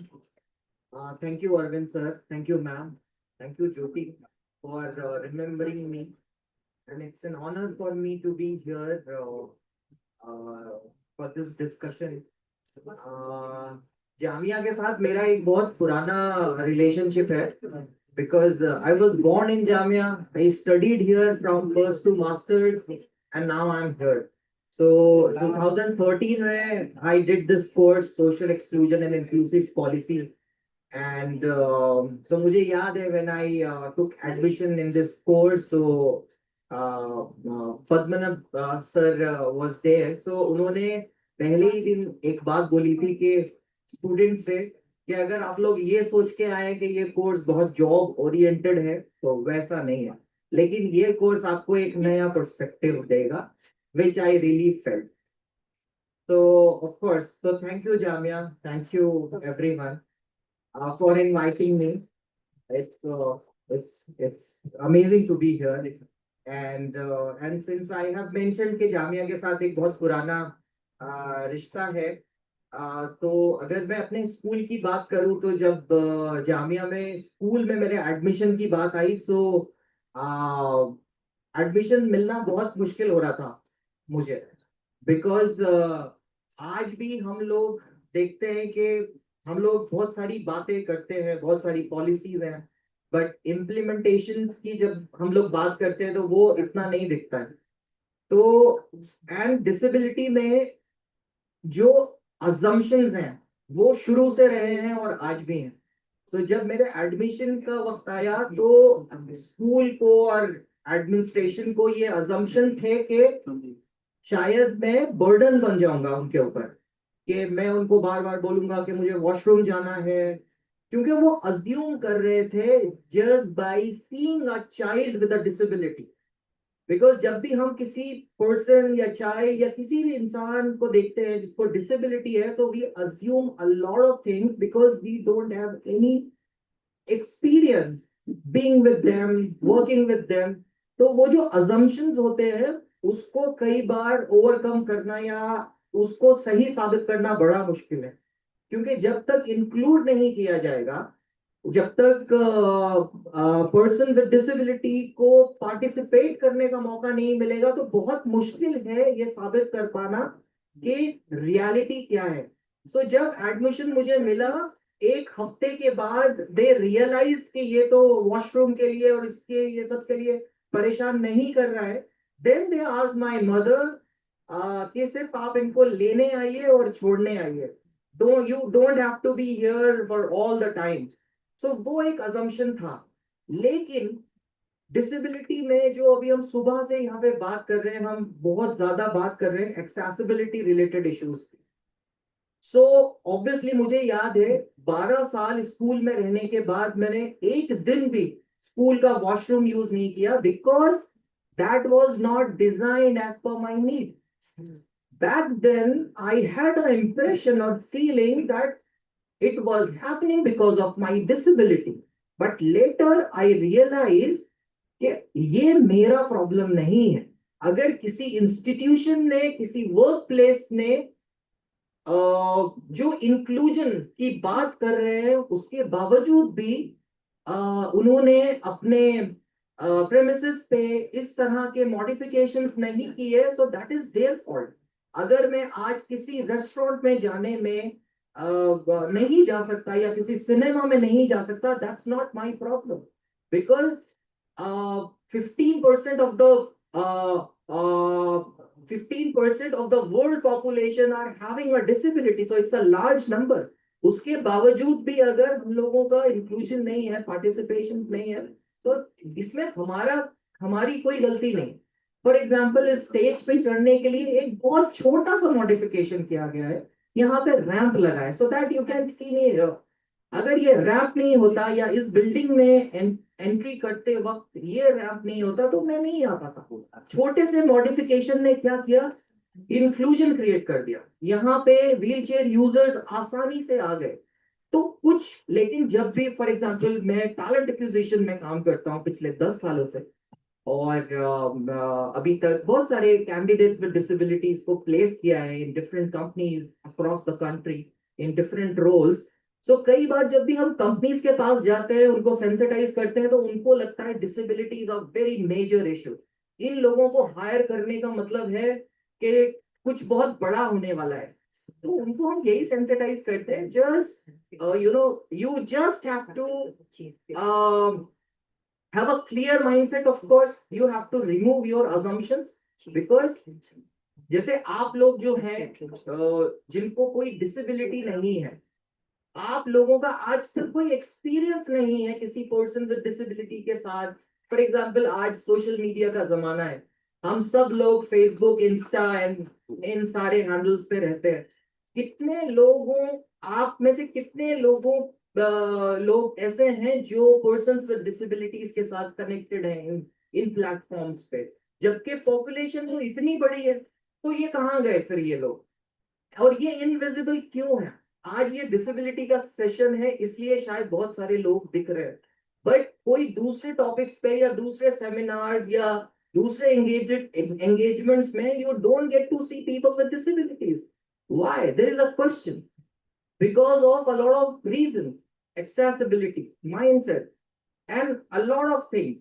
So, अब मैं आपको अपनी एक छोटी सी स्टोरी बताऊंगा, which is not इंस्पिरेशनल, क्योंकि disability में एक और चीज होता है कि जब भी कोई डिसेबल्ड आदमी कुछ छोटा मोटा कर लेता है तो उसको बहुत इंस्पिरेशनल माना जाता है, मोटिवेशनल माना जाता है.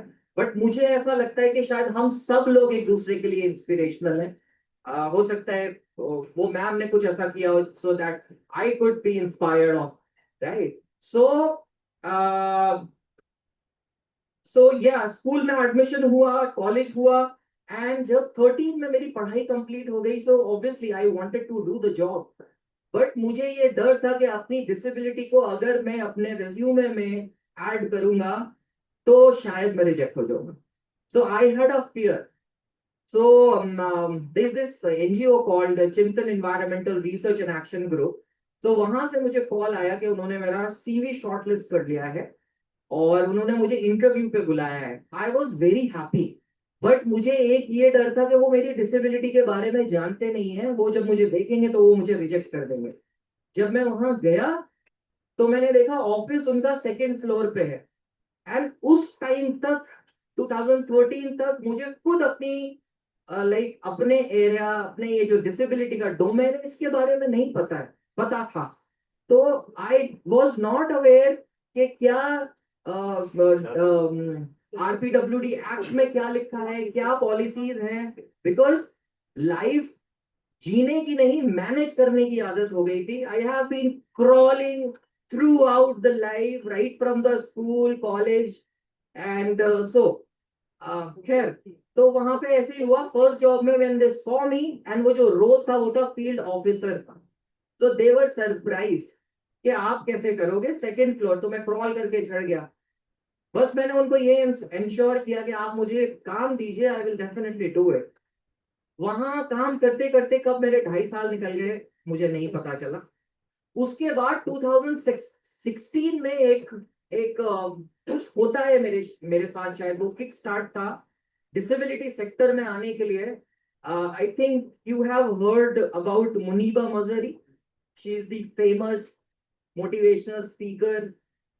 She talks a lot about disability. So I was just listening to her story. So she had a spinal cord injury. And उसके बाद उन्होंने कैसे ओवरकम किया और वो कैसे आगे बढ़ी. और अभी she is doing all good things in the world. तो बस उनकी वो स्पीच सुन के मुझे एक चीज ये रियलाइज हुई कि this person has a acquired disability in spite she is very vocal about it. मेरे साथ ये चीज डे वन से है. I am still unable to talk about it. why I am hiding my physical appearance from the people.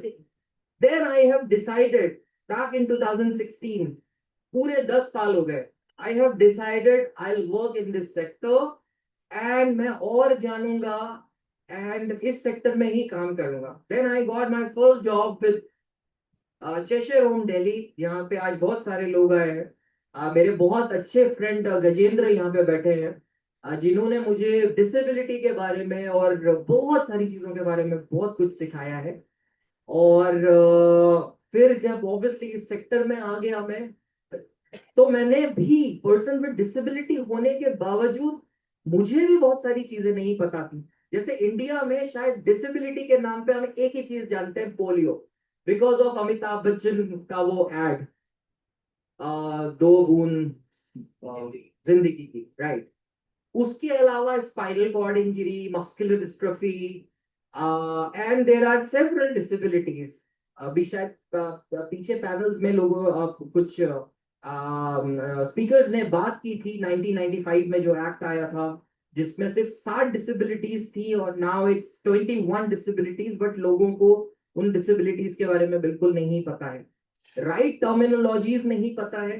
तो अब मैं क्योंकि इस सेक्टर में काम करता हूँ तो मैं हमेशा ख्याल रखता हूँ कि मैं राइट टर्मिनोलॉजी का ध्यान रखूं. और अगर कभी मुझे किसी को कभी भी किसी भी एंगल पे, फॉर एग्जांपल किसी रेस्टोरेंट गए हैं, वहीं पे जाके 5 मिनट में ही सेंसिटाइज कर दिया किसी को, so that they will remember. So for example अगर हम टर्म की बात करें, जैसे पिछले सेशंस में भी बात हो रही थी, हैंडीकैप एक बहुत ही पुराना टर्म है. फिजिकली चैलेंज या डेफ एंड डम्ब या व्हीलचेयर बाउंड. तो ये सारे टर्म्स ऐसे हैं, अगर आप सोचो कि आप डायरेक्ट हिट कर रहे हो उस पर्सन को. सेइंग समवन फिजिकली चैलेंज मतलब यार वो इंसान है, एकदम से आपने चैलेंज के बारे में बात करना शुरू कर दिया. सो I really like this term PWD, persons with disability, which is globally accepted by UN as well, जिसमें we talk about the person's first language. Of course, I have a disability, but I am the person first. Disability के बारे में हम लोग बात कर सकते हैं. And disability का जो अप्रोच रहता है वो बहुत ही प्रॉब्लम स्टेटमेंट में रहता है, जबकि एक सॉल्यूशन स्टेटमेंट में रहना चाहिए. For example, if I can not walk but I can roll, that's my solution. It is as simple as that. If there is a ramp, I have all the access, so why should I get worried about it? But yes, if these things are not there, so I won't be able to participate. So of course अगर ये सारी चीजें ज्यादा से ज्यादा बढ़ेंगी, ज्यादा inclusion दिखेगा, पार्टिसिपेशन दिखेगा, तो माइंडसेट भी चेंज होंगे. और हम ये इस तरह के जो फिजिकल बैरियर्स हैं वो भी हम रिमूव होते हुए देखेंगे. एंड बहुत सारी चीजें ऐसी होंगी कि हम एक्चुअली इस ग्रुप को इंक्लूड कर पाएंगे, क्योंकि जैसे पहले स्पीकर्स में भी कुछ ऐसी बात हुई थी, क्योंकि जब हम इंडियन कॉन्टेक्स्ट में देखते हैं तो हम हर चीज रिलीजन के लेंस से देखते हैं। मतलब आप मान लीजिए कि जैसे मैंने अभी चश्मा लगा रखा है, सोसाइटी ने 10 चश्मे पहने हुए हैं और फिर उसके बाद वो उस इंसान को देख रहा है। अब वो 10 चश्मे क्या है, वो एक रिलीजन का चश्मा है, एक रीजन का चश्मा है, एक लैंग्वेज का चश्मा है, एक क्लास का चश्मा है। अरे भाई इतने चश्मों से देखोगे तो वो आदमी नहीं दिखेगा, राइट? सारे चश्मे उतारोगे तो वो फिर इंसान दिखेगा। एंड दूसरा, जैसे हम बड़ा प्राउडली बोलते हैं कि नॉर्मल, सो मतलब नॉन डिसेबल्ड लोग अपने आप को नॉर्मल कंसिडर करते हैं। तो the moment you say normal, it means you are saying the other person is abnormal, and which is not right. आपको यहाँ कटेगा तो खून निकलेगा, मेरे को भी कटेगा तो यहाँ पे खून निकलेगा, राइट? एंड बहुत सारी चीजें सारी एक ही तो है, and this is not a problem, this is just a condition. And अगर आप आंकड़े उठा के देखें, मे बी एक्सपर्ट लोग ज्यादा मुझे करेक्ट कर सकते हैं, शायद सिर्फ 18% डिसेबिलिटीज ऐसी हैं जो इनबॉर्न डिसेबिलिटीज हैं।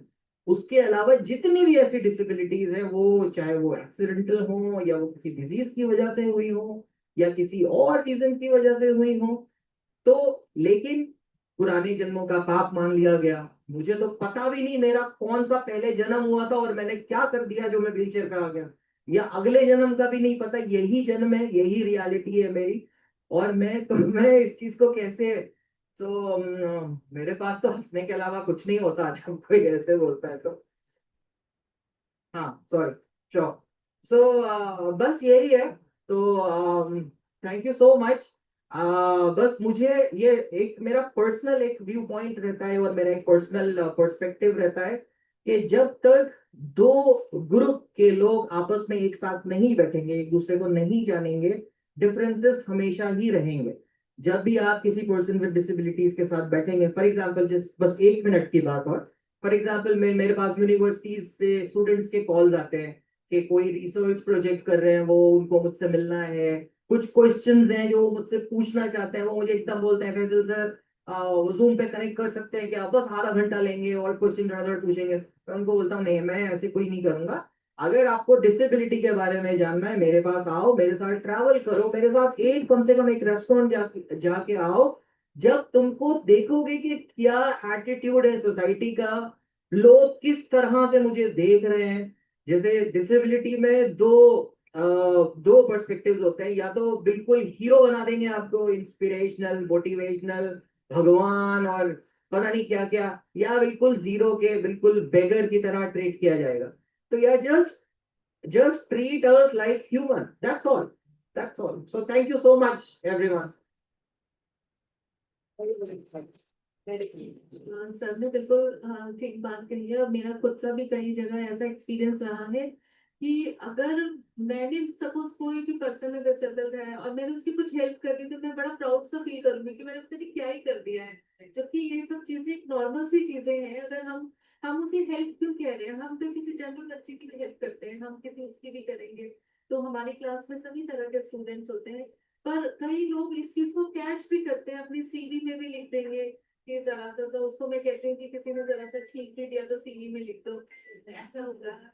तो very true and very nicely you have spoken that this is really a kind of a condition that you have to stay with them, and ये मुझे बहुत अच्छी बात लगी आपकी कि अगर कोई डेटा कलेक्शन करने आता है तो कम से कम कुछ घंटे उस बंदे के साथ में व्यतीत करे, ताकि वो सेल्फ से ऑब्जर्व करे उन चीजों को, उन समस्याओं को, या वो समस्याओं से कैसे बाहर है, या वो कैसे हम जैसे ही हैं। एक दफे मेरी क्लास में एक लड़का था, तो उसको मल्टीपल डिसेबिलिटी थी, और मैं उसके साथ ऐसे ही ट्रीट करती थी जैसे कि नॉर्मल है, मतलब कभी उस तरह से कुछ कहा ही नहीं, और फिजिकली चैलेंज तो था ही वो, ऑर्थोपेडिक हैंडिकैप। तो एक दिन उसने मुझे पूछा कि आपको पता है मेरे पास क्या क्या डिसेबिलिटी है मेरे अंदर। मैंने कहा हाँ, मैंने सारी बता दी। तो मैं, क्योंकि काफी सालों से मैं 12 ईयर्स से सेल्फ और पर्सन विद डिसेबिलिटीज की जनरल चेयरपर्सन रही हूँ। तो उसने कहा आपने कभी ऐसा शो नहीं किया कि मेरे अंदर ये डिसेबिलिटी है, और आप मेरे साथ बहुत नॉर्मल बिहेव करते हैं। मैंने कहा हाँ, क्योंकि मुझे उसकी जरूरत ही नहीं है कि मैं आपके साथ किसी अलग तरह से व्यवहार करूं, और आप भी नॉर्मल ही है। तो ये this is the kind of a condition. सबके जीवन में अलग अलग तरह की कंडीशंस होती हैं। तो this is also one of the condition. With these words I request doctor Rubal Kalita to share his views in this area. जी आपने प्रेजेंटेशन दिया था ना, यहाँ से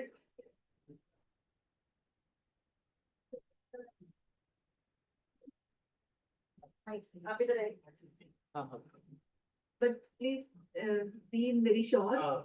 Yeah. Although I have prepared the presentation, but I think that this presentation is no more relevant because all the speakers have so beautifully and meticulously explained each and every aspect. So I hardly feel that but for the audience, I am showing it.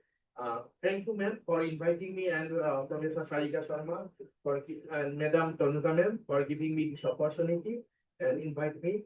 A very good afternoon to one and all present here.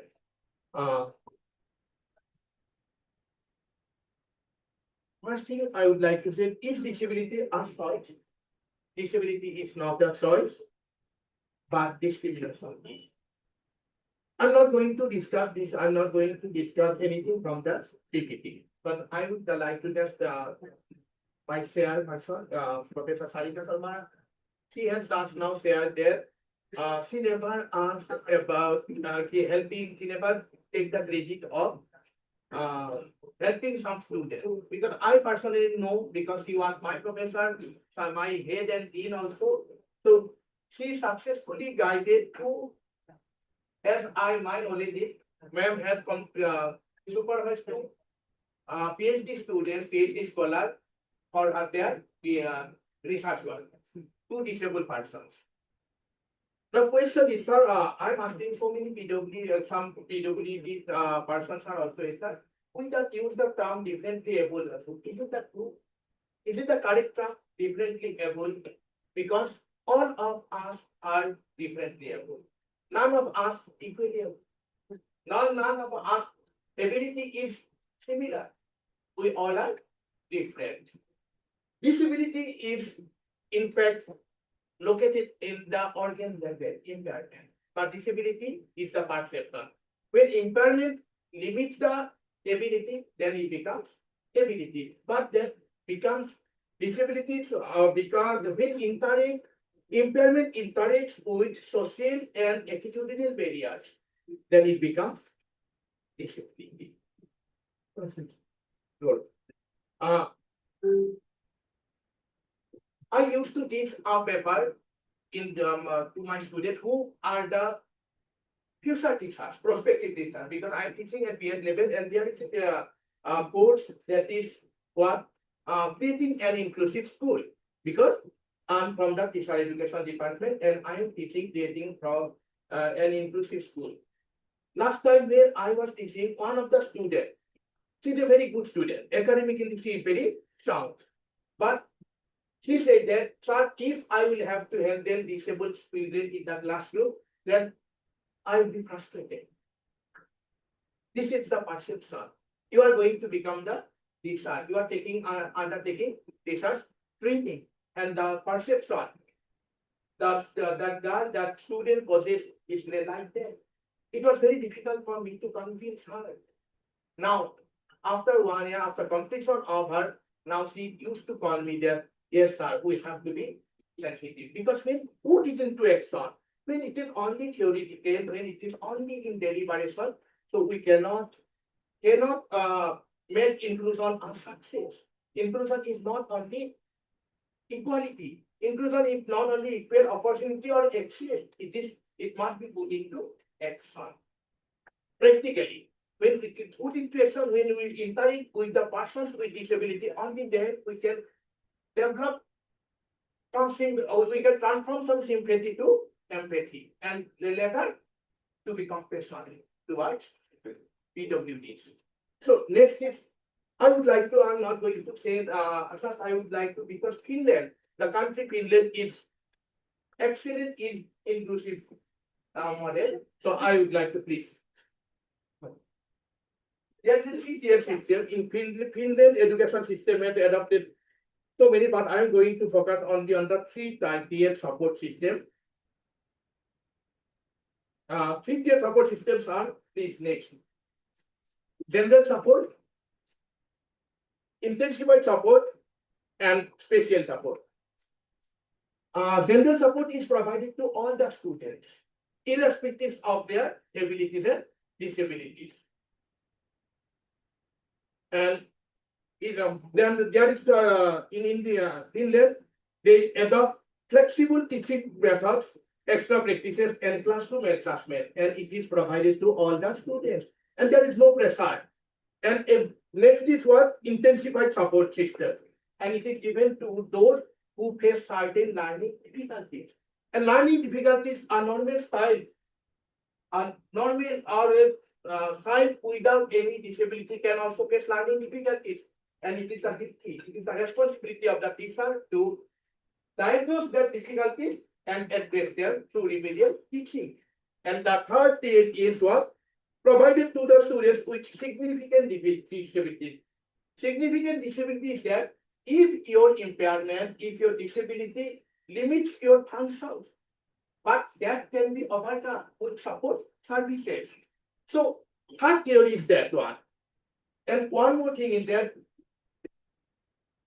in Finland, the teachers, the students are categorized into certain groups, small groups, and every group is assigned certain mentors. And then mentors get to know about their strengths and limitations. And at the end of the school, in the 10th class, there is a national level board exam, national level examination, but it is not mandatory that every child has to appear in the national level board examination. But the teachers, the mentor identify their strengths, identify their strength, and that converted to their, identify their skills, and that converted to their passion. This is how the education system works in Finland. Now let me explain. Can I cite one example, one model of Australia? And that is, I don't have a theoretical knowledge of that, but my cousin, he went to Tasmania, Hobart.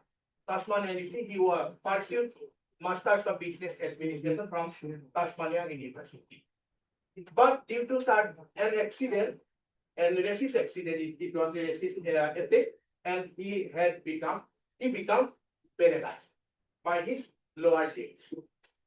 Now the Australian state government is providing accommodation, stipend, and full medical facility to him, even for the parents. So they have allotted a mentor, caretaker, and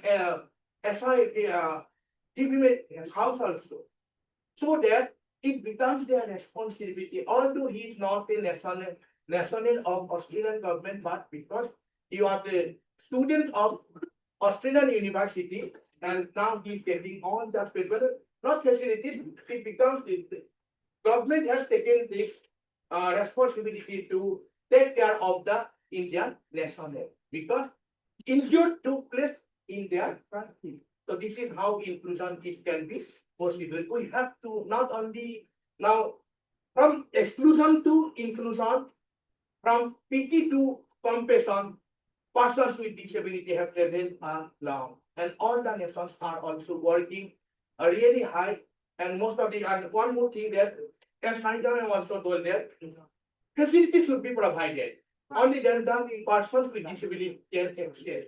In our university, I am from Central University of Haryana.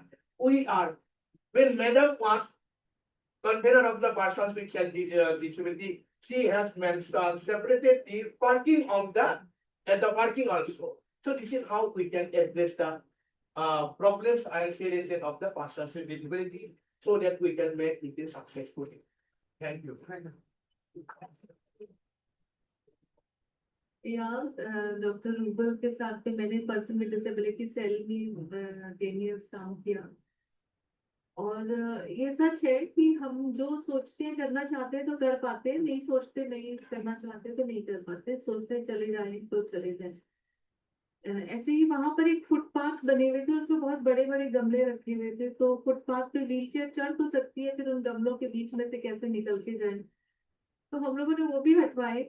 और हमसे किसी ने कहा नहीं था, कोई हमारी duty भी फिक्स नहीं थी। यूजुअली अगर हमारे पास कोई सेल होता है तो हम उसमें सेल के जो मिनिमम काम होते हैं वो करने लगते हैं, लेकिन कई जगह में फुटपाथ भी बने हुए थे, लेकिन फुटपाथ पे चढ़ने के लिए रैंप जैसा नहीं था, स्लोप नहीं बना था, उसको भी तोड़वा के हम लोगों ने स्लोप बनवाया। ऐसे छोटे छोटे से काम है जो कर सकते हैं, सिर्फ कहने भर की देर होती है। तो हर व्यक्ति को मुझे लगता है कि अपने हिसाब से, अपने समझ से जो वो कर सकता है, अपने दायरे में रह के उसे कर लेना चाहिए। Thank you very much, Dr. Rupal. You have shown one of the good example of Finland. And sometimes some countries are doing very good. Finland is supposed to be a very good example in studies, in education, and in some other areas. The reason behind what I feel that the population is very less. So 1-to-1 here is there. Sometimes this is also one of the constraints which I could find out. Now I request Ms.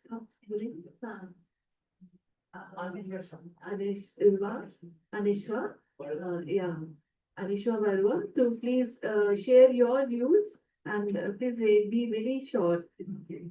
Yeah. एक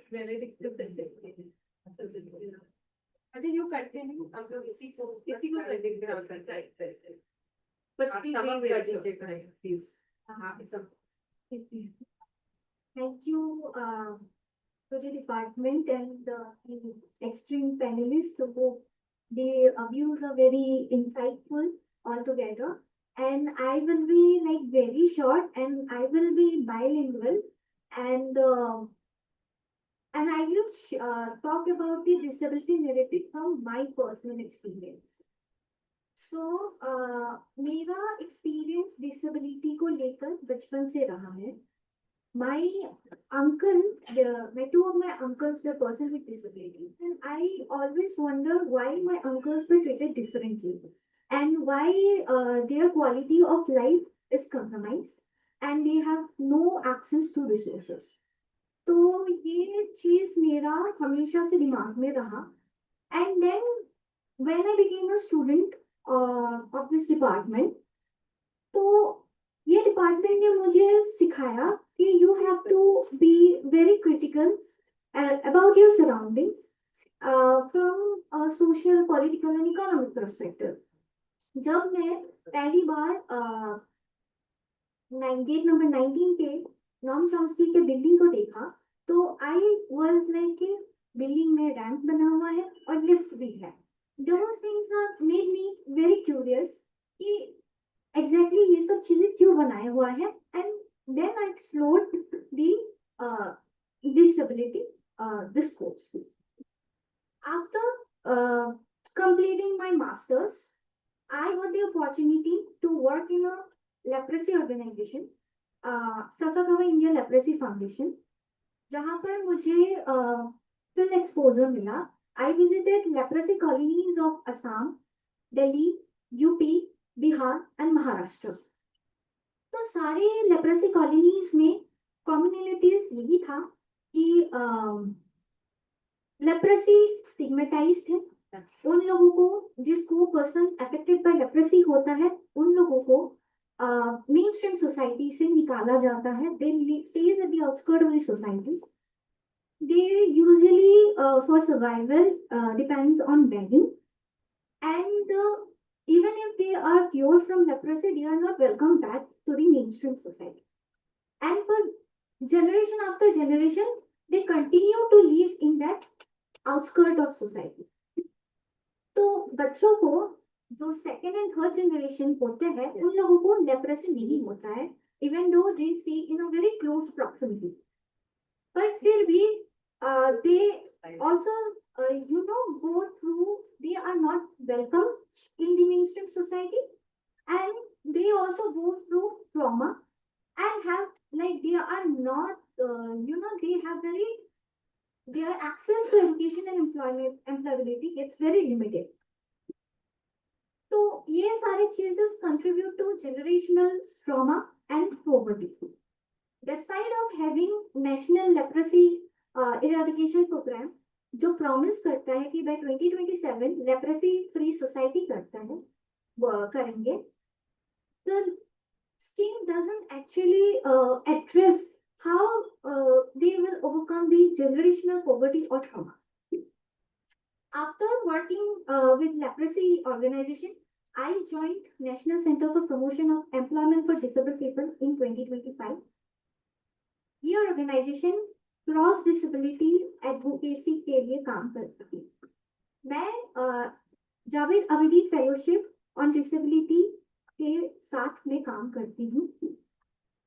ये एक programme 15 months का programme होता है जहाँ पर youth with disabilities को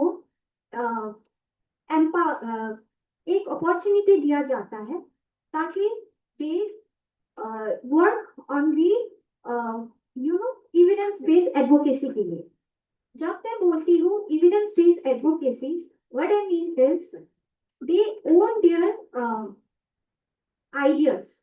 They are the one who will decide in which area they want to work upon and in which region they want to intervene. And also they collaborate with different stakeholders like the communities, local NGOs, UN bodies, and different government agencies, as well as in they associate or collaborate with the policy makers for policy transformation. Basically research करेगा, study report बनाएगा, community के साथ बैठकर उसका endorsement लेगा from different organisation से, stake holder से, and then वही चीज को पॉलिसी मेकर्स भी लोकल, स्टेट और नेशनल वो जाकर अपना पॉलिसी ट्रांसफॉर्मेशन के लिए काम करेगा. अभी एट प्रेजेंट आपका 10 फेलोज है जो काम कर रहे हैं actively in the field of education, health care, sports, mental health and reproductive health. ये फेलोशिप का मेन आइडिया होता है अपने लाइफ के चीजों को ओन करना, अपना आइडियाज को ओन करना. मैं इस चीज को 2 एग्जाम्पल से एक्सप्लेन करना चाहती हूँ. हम लोग का एक फेलो है फिलहाल जो कश्मीर बारामुल्ला से आते हैं.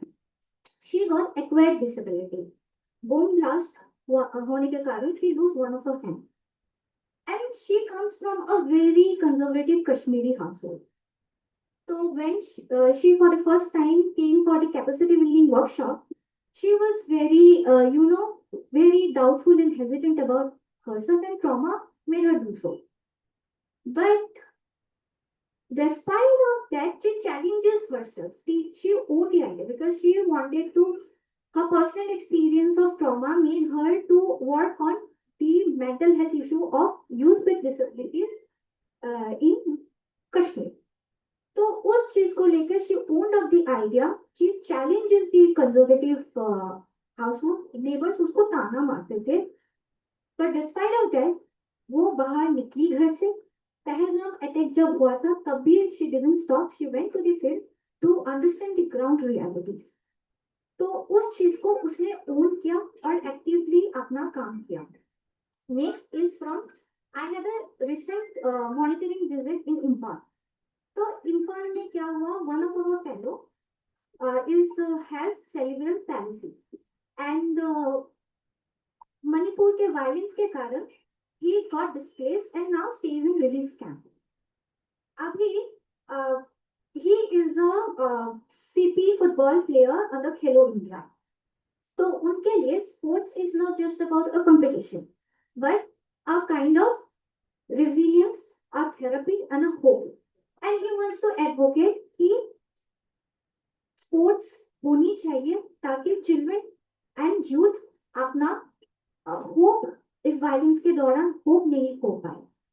Despite of having speech problem, he took appointment with the State Commissioner of Disability and General Secretary of Department of Sports, Youth Affairs and Sports के साथ अपॉइंटमेंट लिया, मीटिंग किया और अपील लेटर सबमिट किया डिमांडिंग कि person with disabilities को sports ecosystem में include करना चाहिए इन Manipur.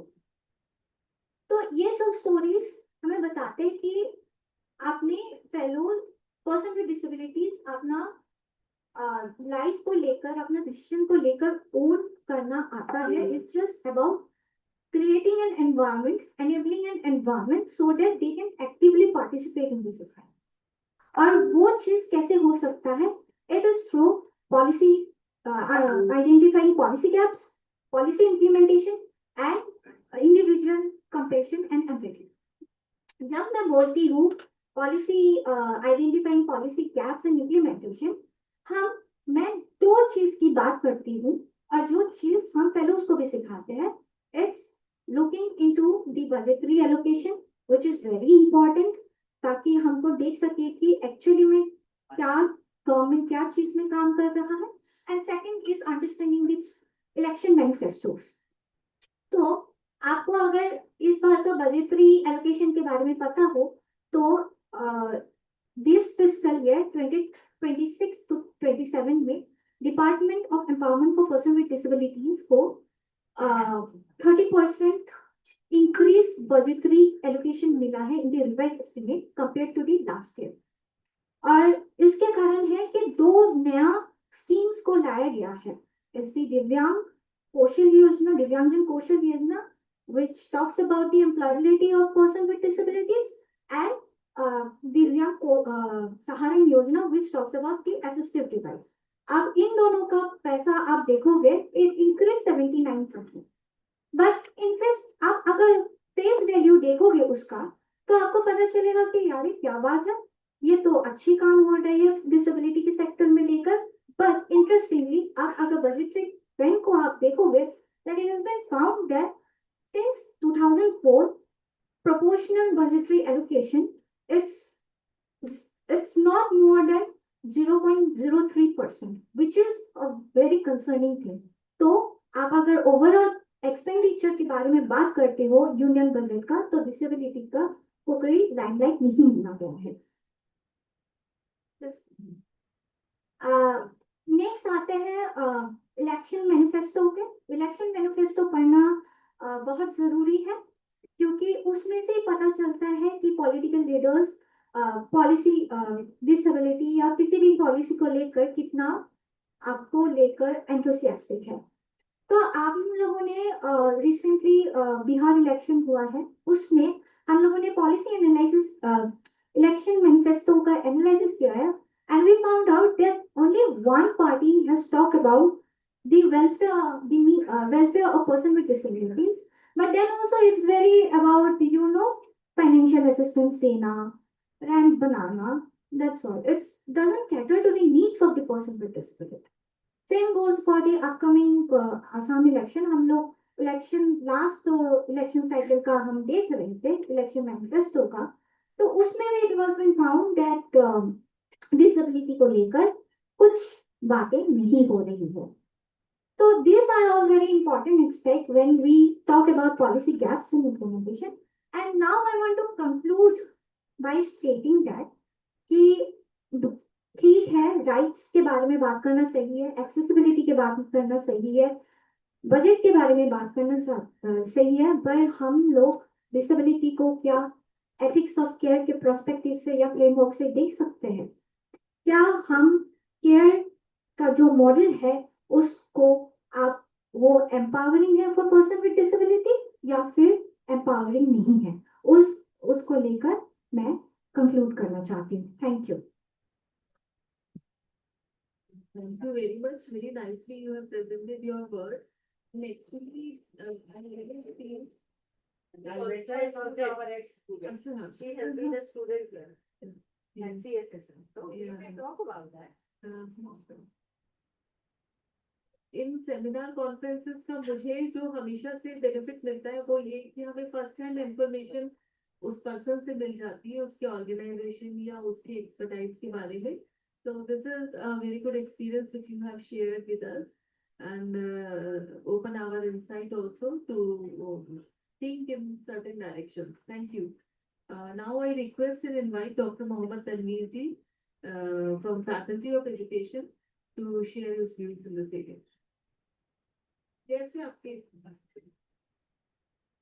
Hello, good afternoon. first of all, I must thank Jamia Millia Islamia and particularly the organizing committees and particularly Dr. Tanuja for inviting me here.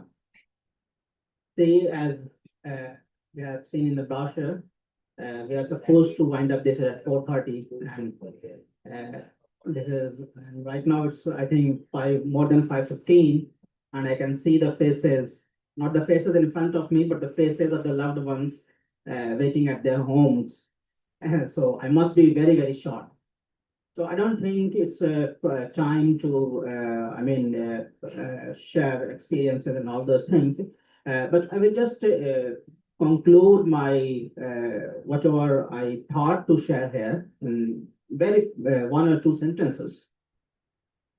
See, from my experience, what I got that universities are never a neutral space.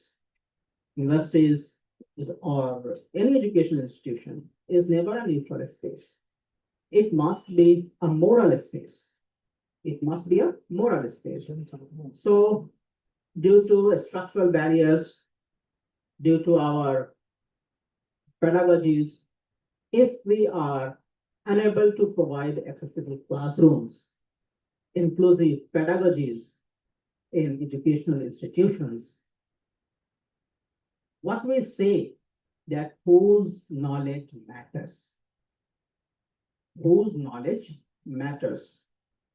So it's very necessary to be inclusive, not with what's visible, but with our attitudes and with our pedagogies, particularly in today's time, the digital world. I have seen my colleagues having a lot of problem with the shared notices and all those things, because these are the scan copies and their text-to-speech software can't read it easily. So this is the time where we must talk about the digital inclusion. So thank you very much. This is my submission. Thanks a lot for inviting me and being here to listen to us. Thanks. Thank you very much. This is a wonderful experience to listen in this session and in the previous one too. So as per the direction of Madam Professor Tanuja, she said that wind up and Aditi Sinha. So in all, if I could sum up that, yes, this is one of the area where we need to sensitize ourselves. At least मुझे लगता है कि जब जो audience सुन रही है वो तो हम वो खुद को स्वयं को सेंसिटाइज करे उतना ही काफी है, क्योंकि हमेशा ऑडियंस चेंज होती रहती है. तो इसी माध्यम से जो लोग हैं वो खुद को अपने माइंडसेट को सेंसिटाइज करें, अपने आसपास, अपने वर्क प्लेस के और अपने घरों में भी. मुझे लगता है कि हर एक के घर में जब ओल्ड एज में पीपल चले जाते हैं तो उनको भी अपने वॉशरूम्स बाथरूम्स में बहुत सारे ऐसे वो लगाने चाहिए, हैंडल्स वगैरह या मैट डालने चाहिए, जिससे कि उनको सपोर्ट मिले उठने बैठने में और चलने में. तो ये छोटी छोटी सी चीजें हैं जो हम स्वयं जब उस स्थिति में पहुंचते हैं तो हम कहने लायक नहीं होते, लेकिन जब हम उस स्थिति में होते हैं तो हम उसको देख के इम्प्लीमेंट भी नहीं करते हैं, तो इसे हमें करना चाहिए. तो I hand over the mike to madam organiser. Thank you.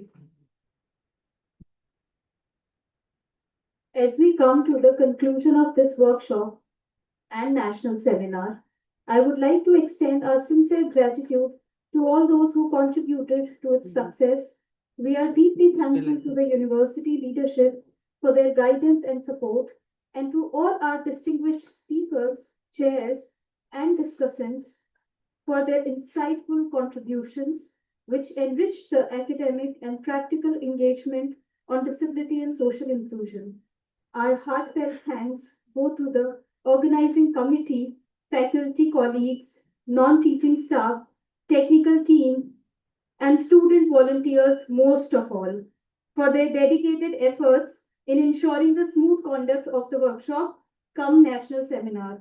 We also thank all participants and delegates for their active engagement, which truly gave meaning to the discussions.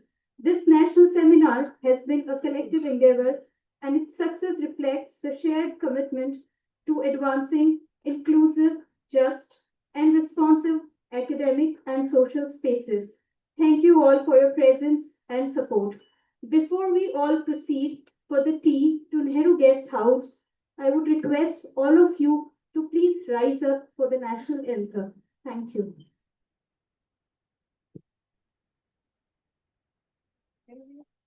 Jana Gana मन अधिनायक जय हे भारत भाग्य विधाता पंजाब सिंध गुजरात मराठा द्राविड उत्कल बंगा विंध्य हिमाचल यमुना गंगा उज्जल जलधि तरंगा तब शुभ नामे जागे तब शुभ आशीष मांगे गाहे तब जय गाथा जन गण मंगलदायक जय हे भारत भाग्य विधाता जय हे जय हे जय हे जय जय जय जय हे